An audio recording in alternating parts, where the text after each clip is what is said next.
Bienvenue sur Poids Plume, le podcast qui vulgarise le développement, l'agriculture et l'environnement. On est Charlotte et Alexandre, fondateurs de Oiseaux Bondissants, agence de production audiovisuelle pour la nature et les paysans. Dans cette émission audio, on donne la parole à ceux qui font vivre et évoluer ces thématiques.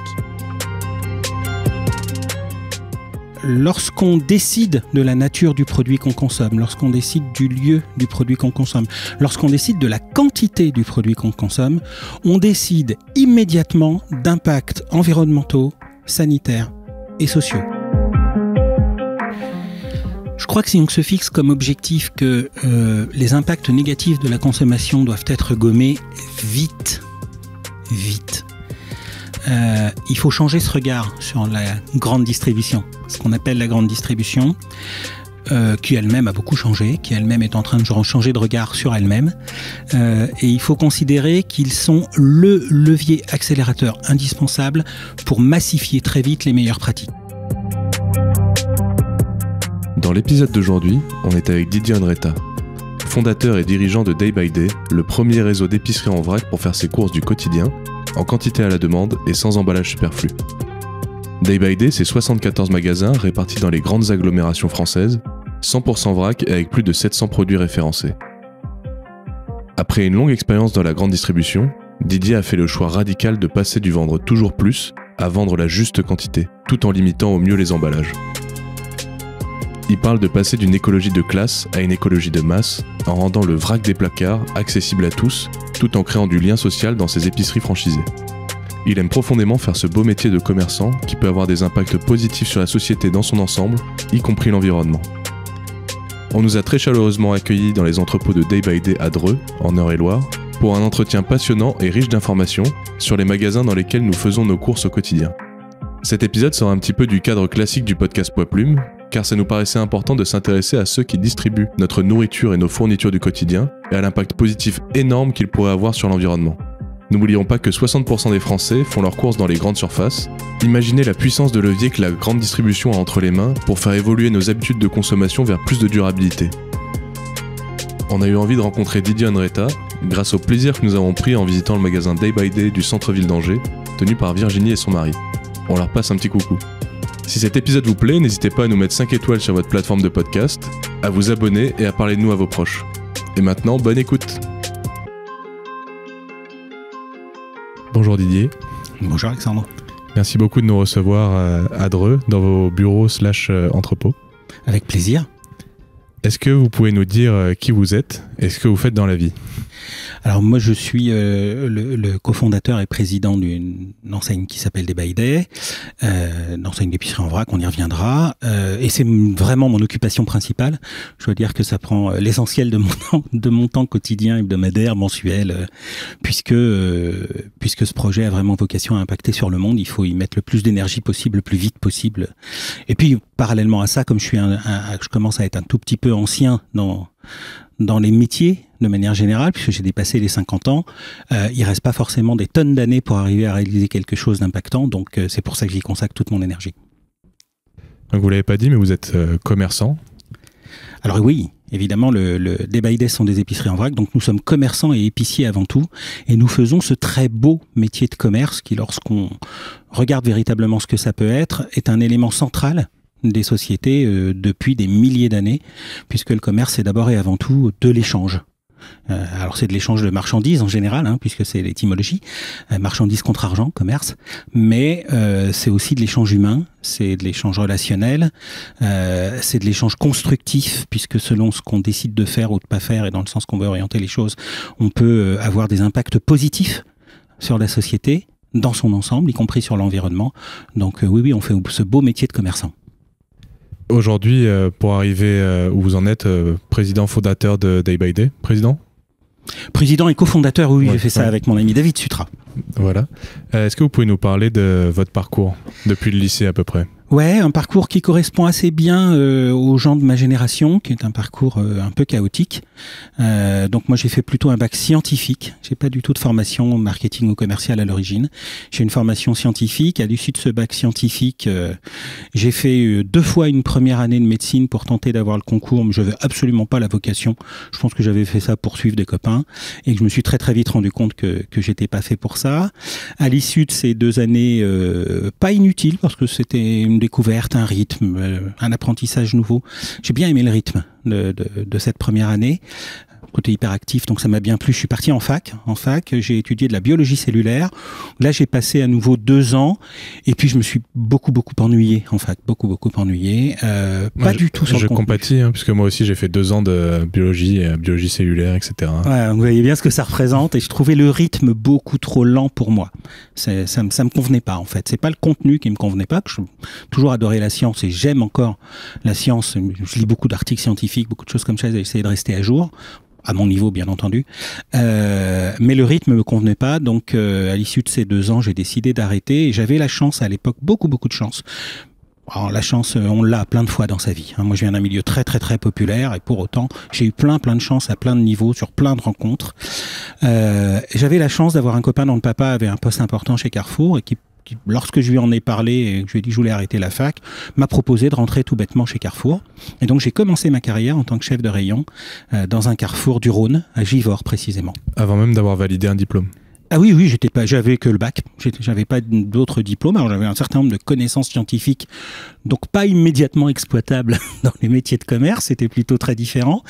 Mais bon, avec beaucoup de courage, beaucoup d'envie, beaucoup d'énergie et pas mal d'humilité, on pouvait, et je crois qu'on peut encore, dans le commerce, faire sa place, apprendre. On peut apprendre tous les jours parce que le commerce a cette force d'être à la fois théorique et pratique.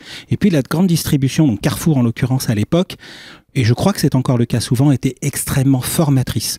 Mais pas formatrice que par la pratique.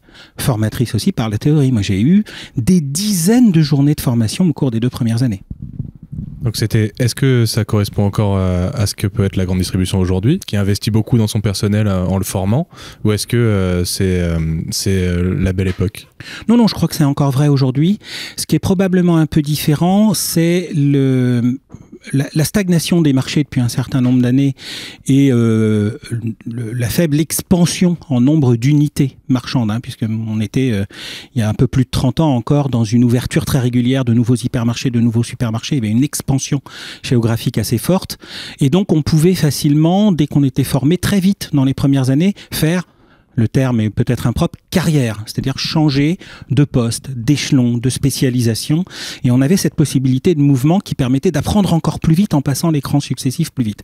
Ça, c'est peut-être plus délicat aujourd'hui parce qu'il n'y a plus cet expansionnisme-là. Il y a d'autres opportunités, mais dans ce registre-là et dans ce domaine-là, il n'y a plus le même expansionnisme. Et du coup, la formation est là, mais le passage des crans successifs de responsabilité, lui, est plus long. Donc vous venez de le dire, après vos études scientifiques, vous êtes allé directement dans la grande distribution et vous avez monté les échelons grâce à la formation en interne, grâce à la pratique. Pas tant que ça. Pour ma part, non, mais beaucoup de copains à l'époque l'ont fait. Moi, je suis pas resté très longtemps finalement chez Carrefour. J'étais jeune, j'étais hyperactif, ça n'a pas beaucoup changé et donc il fallait que je bouge beaucoup et que je fasse souvent des choses. Puis pas d'enjeu et un peu une tête de bois. Donc je suis resté 2 ans chez Carrefour. Où j'ai vraiment beaucoup de travail, beaucoup de formation. J'ai adoré ça. J'ai découvert que j'adorais ça. Je ne l'imaginais pas avant de commencer, mais j'ai adoré ça. J'ai adoré être au contact des gens, j'ai adoré le mouvement, j'ai adoré la suroccupation, j'ai adoré le surinvestissement, j'ai adoré ça. Et puis je suis parti au bout de 2 ans parce qu'on a changé simplement de directeur de magasin et c'est quelqu'un avec qui je me suis pas entendu. Et j'ai considéré, ne m'entendant pas et n'acceptant pas ses méthodes à lui, puisqu'évidemment, là encore, il y a la politique et la stratégie d'une entreprise et puis il y a l'application par ces hommes qui n'est pas toujours identique d'un point à l'autre ou d'un individu à l'autre. Et donc nous on s'entendait pas et il était évident qu'il n'allait pas démissionner pour me faire plaisir. Donc moi je suis parti avant de changer d'échelon. J'avais eu l'occasion quand même de travailler sur pratiquement tous les rayons de ce qu'on appelle le bazar. c'est-à-dire le non alimentaire domestique, la culture, les bagages, le sport, le jardin, le bricolage, la vaisselle, j'avais eu l'occasion de naviguer sur tous ces rayons, donc je commençais à avoir une petite culture du métier. Et je suis devenu simplement commercial chez un de mes fournisseurs qui à ce moment-là créait une grande région commerciale qui n'était pas exploitée chez lui, fournisseur qui était à Tourcoing, et toute petite boîte qui avait 4 commerciaux. Il crée un 5e poste que j'ai ouvert, et là j'ai commencé à apprendre le métier de commercial itinérant, pour le coup, en tournant sur 26 départements. Voilà, donc ça a été un moment sympa aussi. Et là, j'ai à nouveau beaucoup appris. Ça a plutôt bien marché. Cette boîte a été rachetée au bout d'un an et demi que j'y étais par une entreprise plus grosse qui était installée à Lyon, qui faisait le même métier mais pas sur les mêmes canaux de distribution et qui donc voulait investir les canaux de distribution. On était nous plutôt spécialisés sur ce qu'on appelle la GSA, la grande surface alimentaire, donc Carrefour, Auchan, Leclerc, Super U, etc. L'autre société qui nous rachetait plus grosse était plutôt spécialisée sur la GSB, on faisait des produits de décoration, et donc c'était un complément de marché qui venait chercher. Et là, je suis bien entendu avec le patron acheteur, pour le coup, on a des rencontres. La vie est faite de chances, de rencontres, d'opportunités qu'il faut savoir saisir si on aime les gens avec qui on les saisit, et qui m'a proposé d'entrer au marketing et de devenir chef de produit, chose que je ne savais pas faire, j'avais pas appris, j'avais pas fait d'école qui allait avec. Donc j'ai toujours eu un principe que j'ai toujours aujourd'hui: si je sais pas faire, j'y vais. Donc je savais pas faire, du coup j'ai dit oui. J'ai fait ça pendant un peu plus d'un an, et puis un peu plus d'un an après, j'ai pris la responsabilité globale du marketing d'une filiale qui était à l'époque devenue la filiale GSA, puis la direction marketing et commerciale, puis la direction de la filiale pendant quelques temps. Et puis cette filiale a été rachetée cette fois par un gros groupe américain à la fin des années 90, et là j'ai pas voulu suivre. Donc j'ai présenté ma démission, je suis parti et j'ai monté un premier cabinet de conseil qui était spécialisé dans ce qu'on peut appeler le sell-out marketing, c'est-à-dire pas vendre des produits à la distribution, mais faire en sorte que ces produits sortent du magasin dans lequel ils sont et soient vendus aux consommateurs le plus efficacement possible. J'ai fondé ça avec un copain que j'avais rencontré dans le travail, donc à nouveau une rencontre, une opportunité, on s'entende bien. Et puis, on a eu cette agence pendant quelques années. On l'a fermée en 2006. Et moi, je suis revenu. Entre-temps, j'avais rencontré ma compagne. Je suis venu vivre sur Paris, à Versailles, où j'ai créé une nouvelle agence de conseil à nouveau. Et au fil du temps, on s'était beaucoup orienté à la demande de nos clients sur le marketing stratégique. D'accord, donc on l'a bien compris, vous êtes un expert de la grande distribution, ce qu'on appelle les GMS, les grandes et moyennes surfaces. Est-ce que vous pouvez nous dresser un portrait un petit peu de ce que c'est ce monde un petit peu opaque et qui est pourtant omniprésent de la grande distribution en France? La grande distribution en France, c'est un principe assez simple, c'est d'abord des commerçants. D'abord et avant tout, ce sont des commerçants. Ça veut dire quoi? Ça veut dire que ce sont des gens qui sont chargés de mettre à disposition de populations qui se déplacent vers eux d'une manière ou d'une autre, des produits, et en particulier tous les produits du quotidien. Et ça, c'est la loi du commerce depuis toujours. Donc trouver des produits, trouver des producteurs, trouver des produits, sélectionner ces produits, les acheminer dans les meilleures conditions économiques et sécuritaires possibles jusqu'à un endroit où les gens vont les trouver eux-mêmes et vont pouvoir les acheter. La différence qu'il y a entre le commerce traditionnel pré-1960 et la grande distribution, c'est les échelons, le nombre d'échelons pour emmener ce produit jusqu'au consommateur, et puis probablement aussi la taille des lieux. Qu'est-ce que c'est qu'un hypermarché? Un hypermarché, c'est une foire exposition permanente. Il y avait autrefois, jusqu'à la fin du 19e siècle, voire au début du 20e siècle, régulièrement des foires qui duraient 3 jours, 1 semaine, 2 semaines, 1 mois parfois dans des régions, où tout le monde emmenait les bêtes, les machines, les biens manufacturés, et où tout le canton, parfois, venait, y compris au prix d'une journée de carriole, pour s'approvisionner pour l'année sur un certain nombre de biens et faire des échanges. Et l'hypermarché, c'est ça. C'est simplement la foire exposition permanente où les gens autour vont venir. Et c'est ça qui va changer la donne entre le commerce traditionnel et la distribution, et la grande distribution en particulier, c'est de pouvoir mettre sous un seul endroit, sous un même toit, une masse considérable et une offre considérable qui va permettre aux gens, à partir des années 60, de s'équiper de plus en plus vite et de sortir du Moyen-Âge pour arriver, la France de 1950, c'est le Moyen-Âge, pour arriver, il y a même, il faut se rappeler quand même que les Américains, juste après-guerre, demandent à l'État français une carte des routes goudronnées.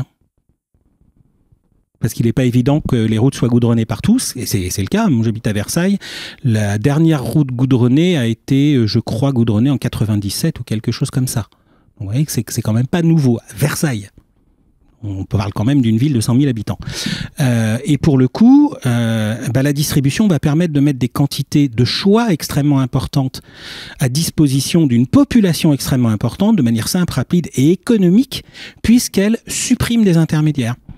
Et c'est en ça que le terme de distribution compte. En fait, il est issu, ce terme de grande distribution, lui s'est fait après, mais de distribution en particulier, et plus seulement de commerce, est issu du Nouveau Testament, puisque c'est Édouard Leclerc qui le premier l'a prononcé en disant « Moi, je fais pas que du commerce, je fais de la distribution. » C'est-à-dire que je permets de répartir les biens sur l'ensemble de la population. Édouard Leclerc qui est donc évidemment le fondateur des magasins Leclerc. Le fondateur des magasins Leclerc. Donc il y avait cette vocation à permettre au plus grand nombre de personnes d'accéder au plus grand nombre de biens, des consommations courantes d'abord, puis d'équipements ensuite. Donc c'est ça la distribution. Aujourd'hui, la distribution, majoritairement, elle tient dans quelques grands groupes. Pour des raisons d'optimisation au fil du temps, des flux, des méthodes, des modes de communication, etc. Ça a eu tendance à se regrouper, à travailler ensemble. Le commerce, c'est comme toute chose, plus on fait les choses ensemble, plus on peut les faire rationnellement et plus on peut les faire économiquement. La mutualisation est un élément central du fonctionnement. C'est aussi le principe de l'urbanisation. Hein. Pourquoi on crée des villes? Pour pouvoir mettre à disposition d'un plus grand nombre de gens sur un lieu restreint des moyens plus importants. C'est dans les villes qu'on va mettre le plus d'hôpitaux, c'est là qu'on va mettre le plus d'écoles. Il faut partager les choses pour qu'elles soient plus accessibles. Et donc la distribution s'est concentrée au fil des années. Un mouvement classique, concentration, déconcentration, mais elle s'est concentrée entre globalement le milieu des années 90 et la fin des années 2000. Il y a eu un phénomène très très fort de concentration qui a ramené l'ensemble dans quelques groupes. Et aujourd'hui, si on regarde bien sur l'alimentation en particulier, cette grande distribution représente pratiquement les 3/4 de la consommation quotidienne de l'ensemble des Français. Donc ce sont des éléments extrêmement importants, extrêmement capacitaires, extrêmement forts et qui orientent nos vies. Le seul format hypermarché, 2800 points de vente. Hein. C'est pas grand chose, 2800 au regard du territoire. 2800 points de vente, c'est 50% de l'alimentation des Français. Et en dehors de ces grands distributeurs, quels sont les autres magasins? C'est les épiceries, le commerce en vente directe? Alors, il y a d'abord les marchés.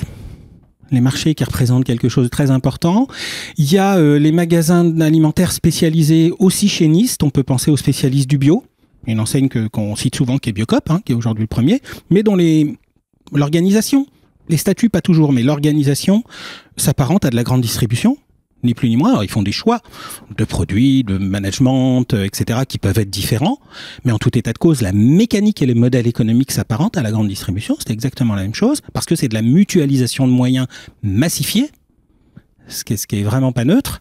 Et puis à côté de ça, vous allez avoir des formats différents intégrés aussi à la grande distribution. Pensez à toutes ces supérettes de marques qu'on voit apparaître aujourd'hui, la supérette indépendante qui n'est pas reliée à une enseigne type Carrefour City, Auchan Proxy, magasin U dans les villes, les petits casinos dans les villes qui drainent l'ensemble du territoire, qui sont parfois gérés par des indépendants, mais qui font quand même partie de ce réseau d'enseignes associées liées à ces structures de grande distribution, donc bénéficiant de la même massification en amont de la logistique, des moyens, de certains systèmes d'information, de tout ce qui permet d'optimiser la mise à disposition du produit. Aujourd'hui, les enjeux et puis la méthode de faire du commerce a énormément évolué depuis le début de votre carrière. Et vous disiez vous-même dans un article, c'est que vous êtes passé du vendre toujours plus à vendre la juste quantité. Est-ce que vous pouvez nous parler du pouvoir que peut avoir notre consommation sur l'environnement ou sur sur les producteurs? Oui, sur la manière de consommer et sur les choix qu'on fait, les choix éminemment politiques en permanence, sans s'en rendre compte. On fait tous de la politique tout le temps sans s'en rendre compte, puisqu'on fait des choix qui impactent, de par leur multiplication et leur nombre, qui impactent finalement toute la société. Lorsqu'on décide de la nature du produit qu'on consomme, lorsqu'on décide du lieu du produit qu'on consomme, lorsqu'on décide de la quantité du produit qu'on consomme, on décide immédiatement d'impacts environnementaux, sanitaires et sociaux. Typiquement, lorsqu'on va gaspiller du produit, eh bien, on va décider qu'on a fait des prélèvements de ressources naturelles pour rien, donc de l'intensification derrière de production, donc de la chimie, donc de l'émission de CO2 aussi en parallèle, Donc tout un tas, donc de la déforestation, tout un tas d'impacts environnementaux immédiats parce qu'on a acheté un produit pour le mettre à la poubelle, sans le consommer au passage, c'est-à-dire sans en tirer un bénéfice d'usage au passage. Stupide. Mais dans le même temps, lorsqu'on fait ça, on va aussi décider, par exemple, dans l'alimentation, parce qu'on ne veut pas le payer plus cher pour autant, on aimerait même le payer encore moins cher. Donc, on va décider dans le même temps que je veux plus de produits pour le mettre à la poubelle en le payant moins cher, donc je suis prêt à dégrader la qualité. Et là, je pense plus à l'impact environnemental, mais je suis prêt à mettre dedans un peu de chimie, finalement, parce qu'à la fin, ce qui m'intéresse, c'est d'avoir le goût, l'aspect, la texture. Mais je suis prêt à mettre un peu de chimie pour qu'il me coûte moins cher, qu'il fasse la même chose, puis que je me pose pas la question de la quantité achetée, parce que je vais en mettre à la poubelle. Et puis ce que je suis prêt à faire aussi, pour à peu près les mêmes raisons, c'est à le faire faire par quelqu'un au bout du monde, ou parfois beaucoup moins loin, qu'on va pas payer. Donc à recréer de l'esclavage, voire de l'esclavage importé. Je vous renvoie à un certain nombre de scandales actuels sur les productions de tomates dans certaines parties du sud de l'Europe. Qu'on a bien vu là au début du confinement, on a bien vu les problèmes que ça posait. Donc on voit bien que cette logique de consommer plus de quantité n'a plus de sens. Pourtant, parallèlement, on a une problématique de fond, et heureuse celle-ci, à l'inverse, totalement heureuse, qui est d'améliorer les conditions de vie de l'ensemble des gens de la planète. On a tous cette envie, on a tous cette vocation. On veut une amélioration de notre confort, on veut une amélioration de notre santé, on veut une amélioration de notre éducation, on veut une amélioration de nos loisirs, et c'est formidable. C'est absolument formidable. Sauf que tout ça, ça nécessite de la valeur. Ça nécessite de créer de la valeur et de partager de la valeur. Donc cette ambiguïté qu'on a aujourd'hui, c'est de dire il faut impérativement qu'on consomme juste, qu'on achète les quantités utiles de ce dont on a besoin, et pas des quantités superflues, tout en créant parallèlement de la valeur. Et ça va être l'enjeu économique, ça va être l'enjeu marketing, ça va être l'enjeu marchand, probablement des 30 ans qui viennent. Oui, parce que vous avez la particularité de mettre en avant d'abord la création de valeur pour une croissance grâce à la création de valeur et pas en produisant plus ou en consommant plus, mais en consommant juste et au juste prix. C'est la véritable transformation mondiale qui doit se faire, qui commence par endroits, mais qui doit vraiment s'accélérer. Il y a une sociologue américaine qui s'appelle Mary Parker Follett, vous pourrez regarder ça, qui est une sociologue américaine de la fin du 19e siècle et du début du 20e siècle. Donc je vous parle pas d'un truc de 2020. C'est pas le sujet, qui a mis en évidence ou qui a émis une théorie sur, au fil des millénaires, des binômes d'activités principales dans l'humanité et dans les sociétés. Chasse, pêche, agriculture, élevage, qui a duré 10 000 ans, et puis, depuis 3 siècles, industrie, commerce. Et on voit bien que ce binôme d'industrie-commerce s'est inscrit au fil du temps. Et en particulier, après la Seconde Guerre mondiale, pour les raisons de sortie du Moyen-Âge que j'ai déjà évoquées, grosse partie du monde occidental, il s'est inscrit dans un modèle économique basé sur l'accroissement continu des quantités produites et donc l'accroissement continu des quantités écoulées. D'ailleurs, dans la distribution, c'est un terme qui tente à disparaître peu à peu avec le changement de génération. Mais dans la grande distribution, on ne parle pas de vente de produits, mais de destruction de produits.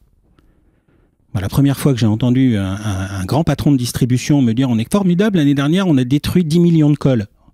Il parlait de bouteilles de vin.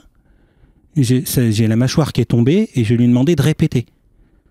On a détruit des millions de cols. C'était une expression même. Donc on voit bien qu'il y avait cette continuité industrie-commerce. L'enjeu aujourd'hui, il est de véritablement créer de la valeur en sortant de ce mécanisme industrie-commerce seul. Alors, il faut de l'industrie, c'est pas le sujet. Il faut de la méthode industrielle plus précisément.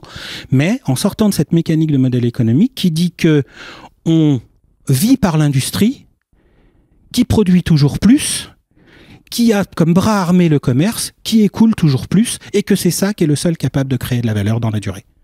Ce modèle-là, il est mort. Et il faut passer à un nouveau binôme d'activité principale qui reste à définir. Alors on parle souvent d'un binôme qui serait service éducation ou créativité communication. Il y a plusieurs. Là, on est vraiment dans des choix politiques nouveaux et je pense que ça devrait mobiliser beaucoup plus les économistes, les philosophes du monde entier que de se poser la question du prochain binôme d'activité principale. On en a peu parlé, mais il y a une énorme pollution liée à notre alimentation, à notre production, c'est les emballages. Et on va le développer tout à l'heure, mais votre spécialité, votre activité, elle est spécialisée sur le vrac. Est-ce que vous pouvez nous définir ce que c'est ? Oui, le vrac a une définition précise maintenant. D'ailleurs, c'est officiellement depuis le 10 février 2020 dans la loi française. Premier pays au monde à avoir légiféré et à avoir mis une définition au vrac. Mais il va reposer sur 2 piliers qui vont être le premier, condition sine qua non, la quantité à la demande. Donc la proposition de produits vendus en quantité à la demande. Et le deuxième pilier, proposés ou transportés par le consommateur dans des emballages réutilisables ou réemployables. Donc on voit bien, je peux choisir ma quantité et je vais réemployer l'emballage, c'est-à-dire que ce ne sera plus un emballage à usage unique et jetable derrière. Donc l'une de vos citations, l'une de vos phrases punch, c'est vous vouliez passer grâce au vrac et grâce à Day by Day, à votre action, passer d'une écologie de classe à une écologie de masse. Est-ce que vous pouvez nous développer les arguments qui sont liés au vrac dans ce sens ? Oui, alors d'abord le principe de fond, c'est quand on regarde un tout petit peu sur les 40 dernières années, la manière dont dans la consommation, on a vu, dans la consommation, hein, il y a plein de domaines à adresser, mais celui que moi je connais, c'est celui de la consommation quotidienne, c'est là où je crois pouvoir intervenir, mais on est passé par des phases successives où la préoccupation écologique n'a pas été très très forte pendant des années, et même avec le marché du bio, elle est toujours pas très forte, la préoccupation écologique. Quand on regarde les motivations principales des gens qui achètent du bio dans nos pays développés, c'est la santé, c'est une préoccupation sanitaire, c'est pas une préoccupation écologique, c'est-à-dire que le bio, tout le monde s'en fout de savoir que ça régénère ou pas les terres, ce qu'ils veulent, c'est retarder leur cancer. Donc manifestement, dans la consommation quotidienne, il n'y a pas eu jusqu'alors de préoccupation écologique. Simplement pourquoi ? Parce que les gens ne savaient pas comment s'en sortir, comment faire, et parce que ce n'était pas forcément accessible. Là où ça a commencé à devenir plus prégnant, c'est d'abord dans des populations, toujours les plus sensibles aux propagandes, les populations riches et éduquées. Historiquement, c'est toujours celles qui entendent les nouveaux courants un peu avant, et qui y adhèrent. Et ça a été pendant très très longtemps, comme on l'a dit, l'écologie, un sport de riches, en fait. Pourquoi ? Parce que l'essentiel des populations sont préoccupées d'abord par leur survie du lendemain et que la perspective de dans 50 ans, dans 100 ans ou dans 150 ans, elle est inaccessible. Pas sur un problème d'intelligence, simplement sur un problème d'urgence quotidienne. Aujourd'hui, il faut transformer ça. On n'a pas le choix. On est simplement au pied d'un mur qui dit ne demandons pas aux populations de prendre une conscience folle de ce qui sera dans 100 ans. Il y aura 4 générations de passé entre les gens qui vivent aujourd'hui et dans 100 ans. Donc, globalement, c'est pas le sujet. Mais, si nous devons imaginer que simplement dans 20 ans, dans 30 ans, on maintienne, voire on augmente le niveau de confort de vie, de sécurité de vie de nos enfants et petits-enfants, on ne va pas regarder très très loin, il faut aujourd'hui changer le mouvement. Il faut changer le mouvement. Il faut baisser les impacts écologiques de manière drastique. Il y a le climat, mais il n'y a pas que le climat. Vous avez parlé des emballages et des pollutions associées. C'est considérable. C'est absolument considérable. Et il est nécessaire aujourd'hui de baisser ces dimensions-là et d'intervenir rapidement. Ça ne peut donc plus être réservé à des populations préconscientes ou intéressées par une petite problématique ou qui ont le loisir de se préoccuper de l'écologie. Ça doit être adressé, pris en charge, vécu au quotidien par tout le monde. Donc par la masse. Le problème écologique est lié à la masse, la solution écologique doit venir de la masse, inévitablement. Il n'y a pas de plan B. Et donc le vrac dans tout ça, il doit lui s'adapter au mode de vie des individus contemporains et dire et trouver tous les moyens possibles pour que ça soit simple et économiquement accessible, économiquement accessible. De manière à ce que les gens switchent du pré-emballé jetable à usage unique au vrac sans se poser de questions, sans se dire que c'est une contrainte nouvelle. Quel a été l'échec du bio et pourquoi il a fallu passer par le sanitaire pour que le bio commence à grandir ? L'échec du bio, c'est que c'était pour la planète un truc perceptible peut-être dans 100 ans et 80% plus cher. Non, dans la préoccupation, dans l'urgence quotidienne de la masse, 80% plus cher, ça ne s'entend pas. Dans l'urgence quotidienne de la masse, je veux bien changer pour mieux, mais je n'ai pas de temps à perdre et je n'ai pas d'argent à perdre. Et donc le vrac, lui, qui propose de ne plus acheter ce qu'on va acheter, on dit c'est un truc con, pour pas acheter, il ne faut pas acheter. C'est juste pas plus compliqué que ça. On n'achète que ce que l'on consomme. On achète ce qu'on va consommer au moment, plus ou moins au moment où on va le consommer. Pour pas acheter, il ne faut pas acheter. C'est pas dur, en fait. Donc le vrac lui propose de faire ça, pas acheter ce que l'on va jeter, puisqu'on peut définir soi-même la quantité dont on a besoin quand on en a besoin, et de presque tout aujourd'hui. Et parallèlement, il propose la deuxième chose, de résoudre cette problématique de pollution liée aux emballages, puisqu'il va permettre de réemployer un emballage, mais dans la durée, pendant des années. Donc si au lieu, je prends le cas de la lessive, si au lieu de jeter 3 bidons de lessive par an, vous achetez un bidon de lessive, même en plastique, et que vous le gardez 7 ans, vous venez d'économiser 20 bidons de lessive, fois 7 milliards d'individus. Problème de masse, solution de masse. Et il y a un enjeu, donc il y a cet enjeu de communiquer auprès des masses, et ça, il y a une technique de Day by Day pour y répondre, c'est de créer du lien social, de venir au magasin et de discuter avec l'épicier, l'épicière, etc.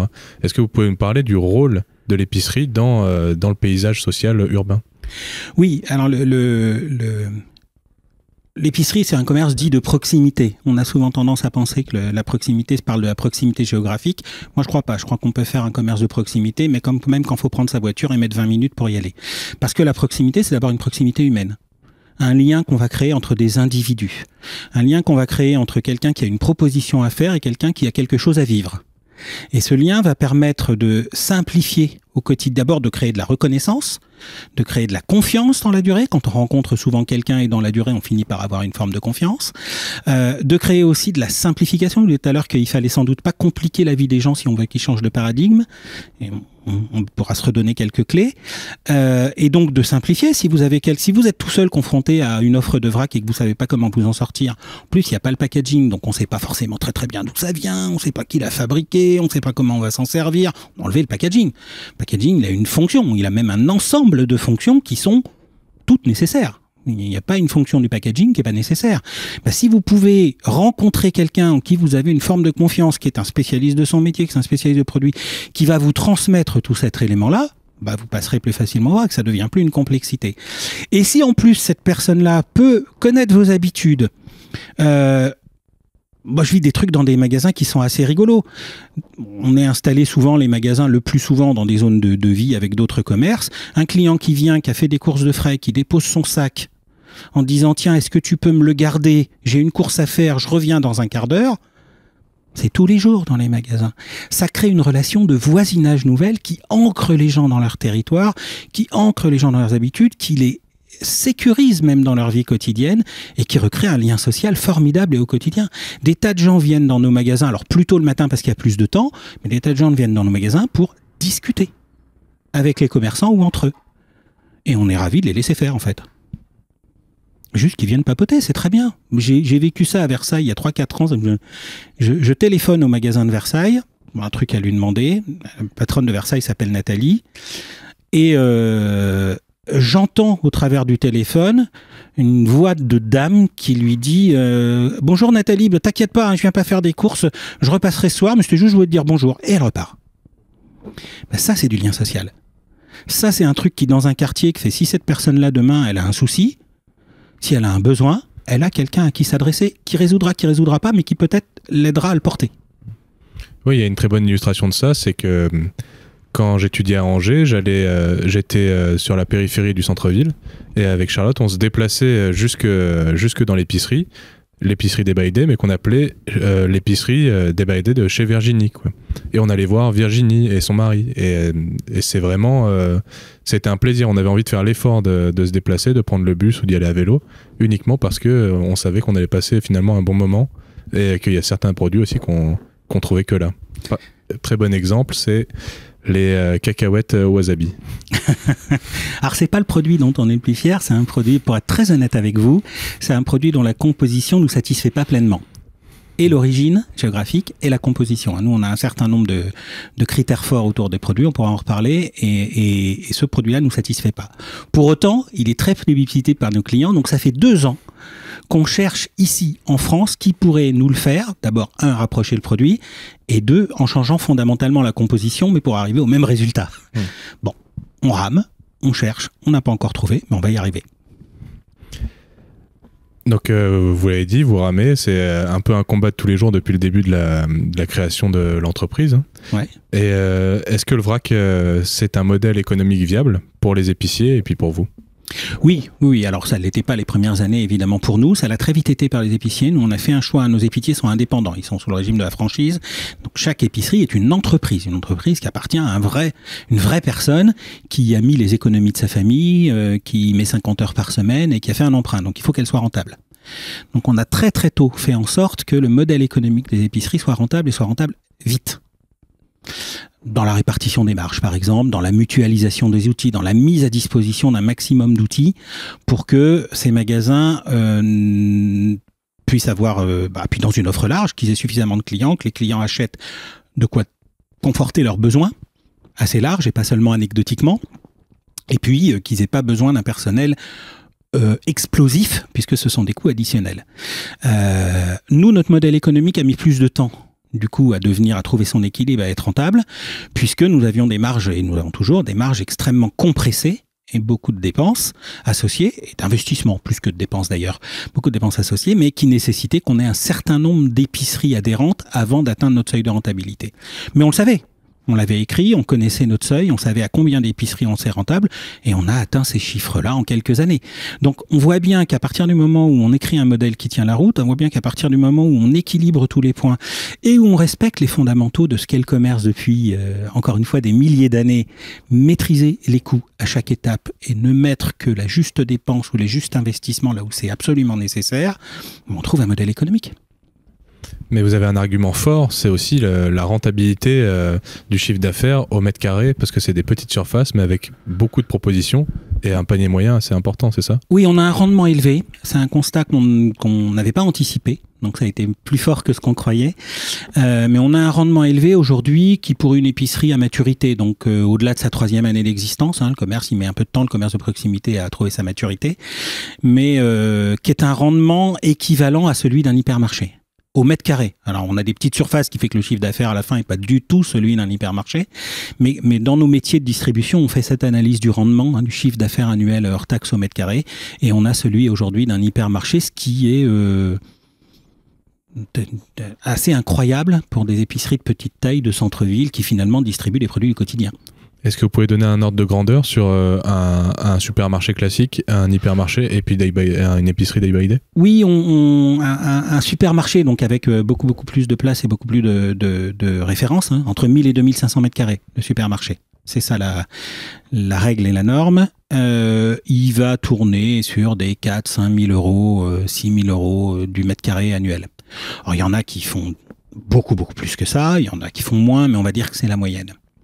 Un hypermarché, il va être sur du 8, 9, 10, 11 000 euros du mètre carré annuel. Alors, toutes les enseignes ne le font pas. À l'intérieur, j'en ai un ou deux en tête. Ma grande marque d'hypermarché à Monaco ou Porte d'Auteuil à Paris qui peuvent faire jusqu'à 30 000 euros du mètre carré annuel, mais c'est marginal. Donc la moyenne, elle va plutôt tourner dans les chiffres que je donne. Et bien sans ça, les chiffres d'un Day by Day de plusieurs années, puisqu'un Day by Day aujourd'hui qui a 3 ans, 4 ans, il va faire entre 8 et 11 000 euros du mètre carré. Ce qui est considérable. Absolument considérable. Et quand vous dites le mètre carré, est-ce que c'est le mètre carré où il y a des produits à disposition avec des linéaires ou est-ce que ça inclut... Surface de vente. D'accord, surface Toujours de vente. Surface de vente. On ne prend jamais en compte dans cette analyse-là les surfaces de réserve. Il y a un argument pour populariser le vrac, c'est ne plus faire seulement du vrac de placard, comme vous le dites, c'est-à-dire les produits secs qu'on a dans son placard, et c'est de l'étendre de plus en plus. Est-ce que c'est possible, c'est une ambition? Alors oui, d'abord, si on regarde historiquement, dans la définition que je vous ai donnée tout à l'heure du vrac, on était presque dans cette définition, et c'est peut-être une spécificité de l'Europe du Sud d'ailleurs, dans les pays développés. Alors après, dans des tas d'autres pays, c'est pas le cas, mais dans les pays occidentaux dits développés, c'est une spécificité de l'Europe du Sud. On avait déjà beaucoup de vrac dans les produits frais. Imprimeur, ce qui vous pouvez acheter une tomate, c'est du vrac. D'autant que maintenant, par la loi et par l'habitude, les deux sont en train de se rejoindre et c'est formidable, vous pouvez venir avec votre propre pochette.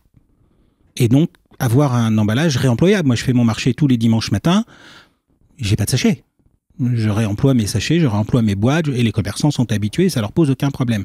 Donc on a toujours dans le produit frais gardé en France une forte proportion du vrac, et c'est une part importante du marché dans le produit frais, hormis peut-être dans les produits laitiers transformés, dans la fromagerie, là c'est très très préemballé, très. Il y a des fromagers, mais c'est marginal sur le marché. Oui, et puis les fromagers, ils utilisent une grande quantité de papier, du papier qui est technique, Alors, on a des solutions maintenant, et c'est là où dans les propositions qu'on fait aujourd'hui, nous on pense aujourd'hui qu'il faut faciliter la vie des gens, et qu'il faut, et là encore, si on veut transformer, il faut que ça soit pas plus compliqué, pas plus cher. Oui, c'est des choses importantes, et que ça ne prenne pas plus de temps. Donc, pas plus compliqué, pas plus cher, pas plus de temps, il y a une équation à un moment donné qui est de proposer de faire toutes ces courses au même endroit, les produits des placards et les produits du frigo. Et donc, c'est ce qu'on a fait récemment. On commence à mettre en place un concept plus grand que nos magasins de centre-ville, qui sont plutôt cette fois des propositions faites en périphérie. Pourquoi ? Parce qu'en centre-ville, on est installé à côté du primeur, à côté du boucher, à côté du fromager, à côté du boulanger. Donc, globalement, il y a tout, il y a déjà tout. Oui, l'écosystème est déjà présent. Bien sûr, donc c'est pas la peine d'aller contrecarrer notre ami boucher en mettant 3 tranches de jambon moches qu'on saura pas gérer parce qu'il y aura que 3 tranches de jambon. Ça, ce serait plutôt ridicule. Autant le laisser faire son travail très bien, c'est la porte à côté. Donc là, il y a tout ce qu'il faut. En revanche, en périphérie, non.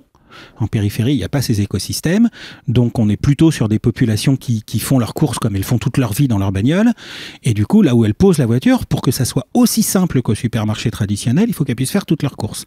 Et donc là, on va allier le vrac du placard et le vrac du frigo.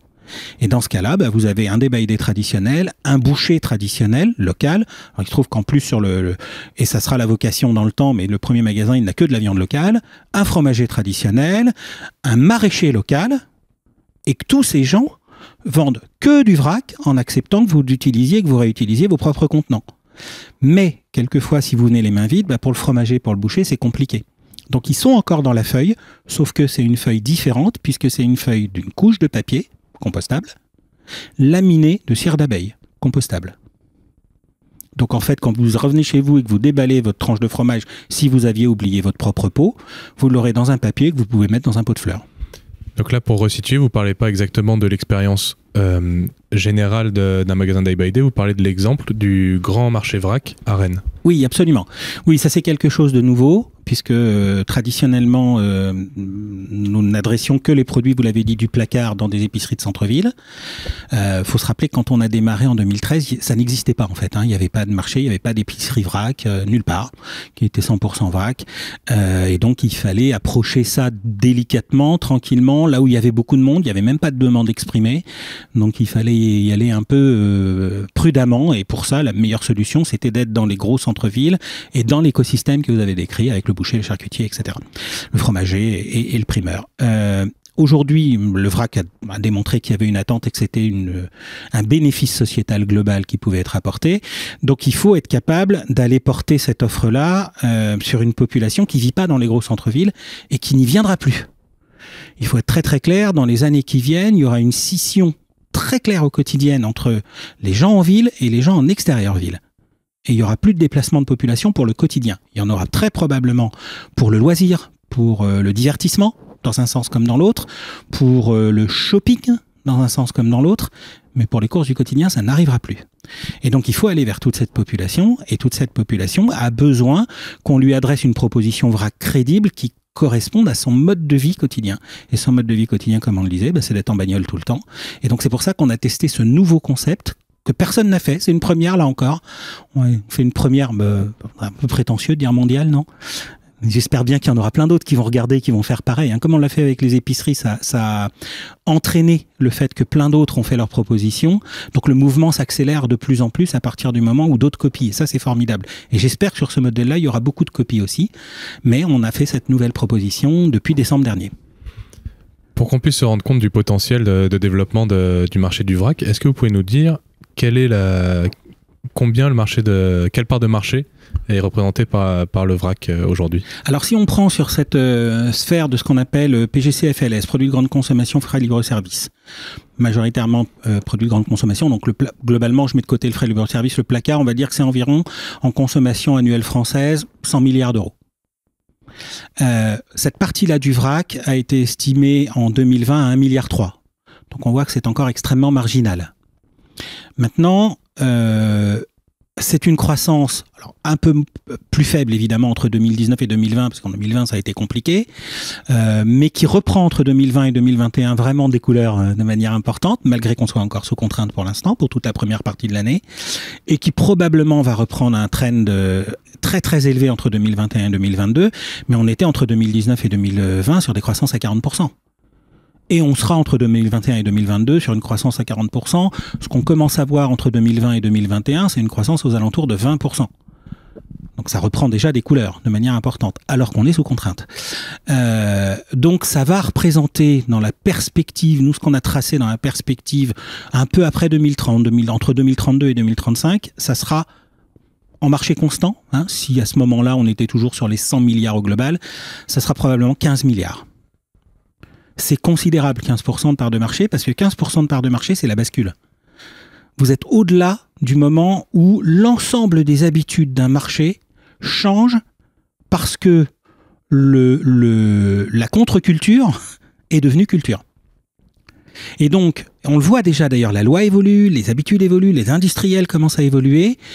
Le vrac ne sera pas que la vente. Le vrac sera probablement 15% de la vente, mais en même temps, il aura poussé des propositions liées à la consigne, c'est-à-dire un des deux piliers qui s'intéresse essentiellement à la réduction des déchets d'emballage, au réemploi des contenants, moins qu'à la quantité sur mesure, moins qu'à la quantité à demande, mais ça aura poussé un des deux piliers, qui probablement fera 15 milliards aussi.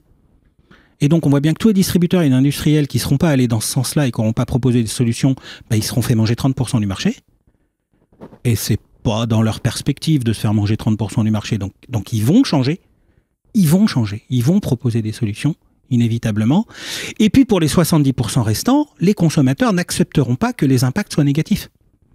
Donc il faudra que les 70% restants, de toute façon, aient changé et les quantités, et la durabilité, et le sanitaire, et l'emballage. Donc ça va influer l'ensemble de la transformation de ces fameux 100 milliards, en France comme ailleurs.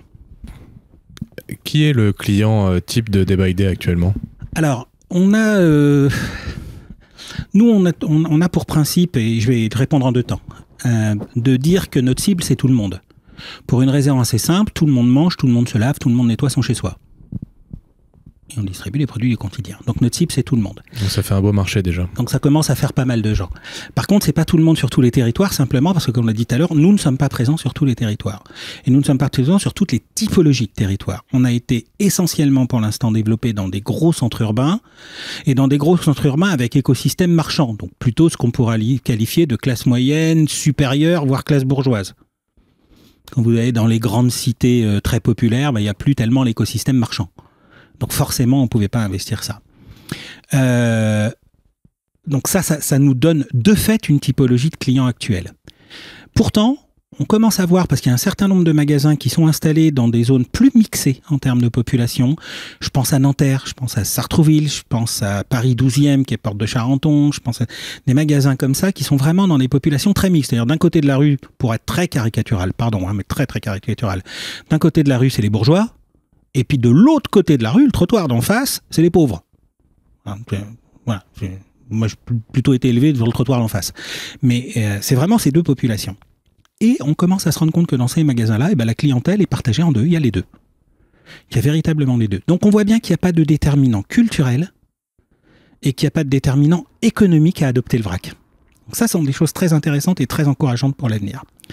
Alors peut-être aussi parce qu'on a, nous, une politique très inclusive, très ouverte, de rejeter personne, d'avoir des prix accessibles pour tout le monde, etc. Mais ce déterminant n'existe pas. Ce qu'on a vu au fil du temps, par contre, qui est très intéressant, c'est que les premières années, je dirais jusqu'à il y a un peu 2 ans et demi maintenant, où ça a commencé à bouger, nous avions en termes d'âge 2 types de populations surreprésentées. D'un côté, les plus de 65 ans. D'abord parce qu'ils sont assez nombreux en ville, faut être clair. Ensuite parce que ça correspondait bien à leurs besoins, parce que c'est des petits foyers, les plus de 65 ans. 1 personne, 2 personnes, mais il n'y a plus d'enfants à charge. Donc pouvoir acheter une petite quantité tous les jours, sympa. Puis en plus, c'était vachement sympa pour eux, parce qu'ils venaient papoter, ils ont un peu de temps. Donc le lien social dont on parlait tout à l'heure était extrêmement important pour eux. Et puis enfin, une autre raison, c'est qu'ils ont connu ça quand ils étaient gamins. je reparlais d'Édouard Leclerc, mais si vous cherchez dans les archives de l'INA, vous allez trouver les premiers reportages sur Édouard Leclerc. Et en fait, où on filme dans son épicerie de Landerneau, épicerie de quartier, toute petite, la queue devant le magasin et Madame Leclerc, Hélène Leclerc, qui sert des haricots secs à la louche. Et c'était il n'y a pas si longtemps. Et il n'y a pas longtemps, on est à la fin des années 50. Donc on se rend bien compte que cette génération-là l'a connue, donc c'est un petit côté fait nostalgie, rigolo. Voilà. Puis à l'autre bout du spectre, on a eu une très très forte surreprésentation des moins de 35 ans. Pour des raisons similaires, sauf la dernière, évidemment. Mais il y a aussi une motivation, alors il y a des motivations rationnelles, foyer peu nombreux, une personne, deux personnes, parfois un petit enfant, mais on voit aujourd'hui l'âge du premier enfant étant assez tardif, sur les moins de 35 ans, il y avait assez peu de foyers avec enfants, surtout en ville, pas beaucoup de place, souvent pas beaucoup de fric quand même avec des niveaux d'enseignement très élevés, mais début de carrière, voire chômeur, donc pas beaucoup de fric. Donc c'est assez pratique de gérer son budget au quotidien par la juste quantité et de rien mettre à la poubelle. Mais la motivation moins rationnelle, c'est une hyper-conscientisation écologique. Là, pour le coup, hyper-conscientisation. C'est des gens qui venaient motivés par « je ne veux pas gaspiller », qui est à la fois « je ne veux pas prélever de ressources et je ne veux pas mettre d'argent à la poubelle ». Ce qui correspond un peu à la nouvelle méthode d'éducation, nouvelle valeur des moins de 35 ans. Exactement. Et ça, on les a vus très très tôt, puisque dans ce que nous estimions, nous avions proportionnellement 2 fois plus de moins de 35 ans que leur part dans la population générale. Alors ça, c'est un peu équilibré. On a vu arriver les quadras et les quinquas, ma génération, depuis 2 ans et demi, d'abord un petit peu avec des pincettes. On en avait avant, il y en avait quelques-uns, il n'y a pas de doute. Mais de manière plus représentative, ils sont d'abord arrivés un peu en se pinçant le nez, pour une raison simple. Nous, on a été élevés chez Carrefour, Auchan et Leclerc. On a été élevés comme ça, donc on a nos repères, on sait faire ça. Alors moi, je ne sais plus faire, mais je savais faire, comme tout le monde. Et il y a 10 ans, je savais faire. Et donc ça nous est facile, pas se compliquer la vie. Mais donc c'est pour ça qu'ils venaient pas. Mais il y a 2 ans et demi, il s'est passé 2 phénomènes conjoints. Le premier, ça a été la montée du phénomène Greta Thunberg, et qui a mobilisé grosso modo les ados de 11 à 18 ans. Et puis le deuxième, c'est le scandale Nicolas Hulot, qui a vraiment, en France très spécifiquement, créé un petit électrochoc de prise de conscience de population parce que Nicolas Hulot, quoi. Pour sa démission, c'est ça ? Ouais, quand il a démissionné, ça a réveillé un certain nombre de consciences populaires dans ma génération. Probablement moins dans les 20 ans qui savaient à peu près pas qui c'était, mais dans ma génération, on a grandi avec Nicolas Hulot. C'était le repère de la planète, quoi. Donc ça a parlé. Et du coup, il y a eu cette prise de conscience un peu de se dire, mais qu'est-ce qui se passe ? C'est bizarre quand même, peut-être qu'on se pose des questions. Nous, les presque vieux, il faut peut-être qu'on se pose des questions. Et puis en même temps, les quadras et les quinquas, ils se sont fait botter le cul par leurs ados qui prenaient conscience via Greta Thunberg. Et un ado, c'est un dictateur. Ça s'arrange un peu dans le temps, mais à 14, 15, 16 ans, on est tous des dictateurs. On dit à leurs parents, si tu continues à consommer comme ça, je mange plus chez toi, je ferai la grève de la faim, pour être caricatural. Et ils se sont dit, je vais aller voir comment je peux faire autrement. Et ils aiment, et du coup, ils deviennent fidèles. Donc ça s'est rééquilibré. Et tout ça, c'est encourageant, parce que dire toute tranche d'âge, tout profil économique, ça veut dire que la société est prête à évoluer. Il y a un autre argument que j'aurais aimé développer, c'est... Moi, j'ai le sentiment que plein de petites surfaces, avec du contact humain, etc., ça fait plus d'emplois au mètre carré, et aussi plus des emplois de meilleure qualité, avec une meilleure qualité de vie au travail. Est-ce que je me trompe ou est-ce que je suis dans le vrai ? Je vais dire oui et non. Je vais dire oui pour la première partie, ça fait plus d'emplois au mètre carré. Si on prend chez nous en particulier, c'est pareil, on mesure les ratios dans nos métiers, souvent on regarde un peu, alors ça c'est moins publié, mais les estimations de nombre d'équivalents temps plein pour 100 mètres carrés. Et grosso modo aujourd'hui chez nous, on est à 2 fois et demi ce qui se passerait dans un hypermarché. Donc c'est pas neutre. 2 fois et demi les ETP au mètre carré, c'est pas neutre. Enfin, pour 100 mètres carrés, c'est pas neutre. Donc là, c'est vraiment une création d'emploi net. Après, plus de confort physique, je suis pas sûr, parce que ce sont des métiers très durs, les métiers du vrac. On est dans petites surfaces qui sont souvent alambiquées, il faut porter dans un sens, porter dans l'autre, se faufiler, monter des marches, descendre des marches. Je pense que c'est physiquement plus dur que ce qu'on fait dans un super ou dans un hypermarché, un peu construit pour orchestrer, comme une industrie qui pourrait orchestrer son ergonomie. Là, nous, on fait avec les murs qu'on a. dans des petites surfaces de centre-ville. Donc c'est difficile. En revanche, c'est moralement beaucoup plus intéressant parce que la moitié du temps est consacré à avoir du contact et du partage avec de l'humain, et pas que pour encaisser.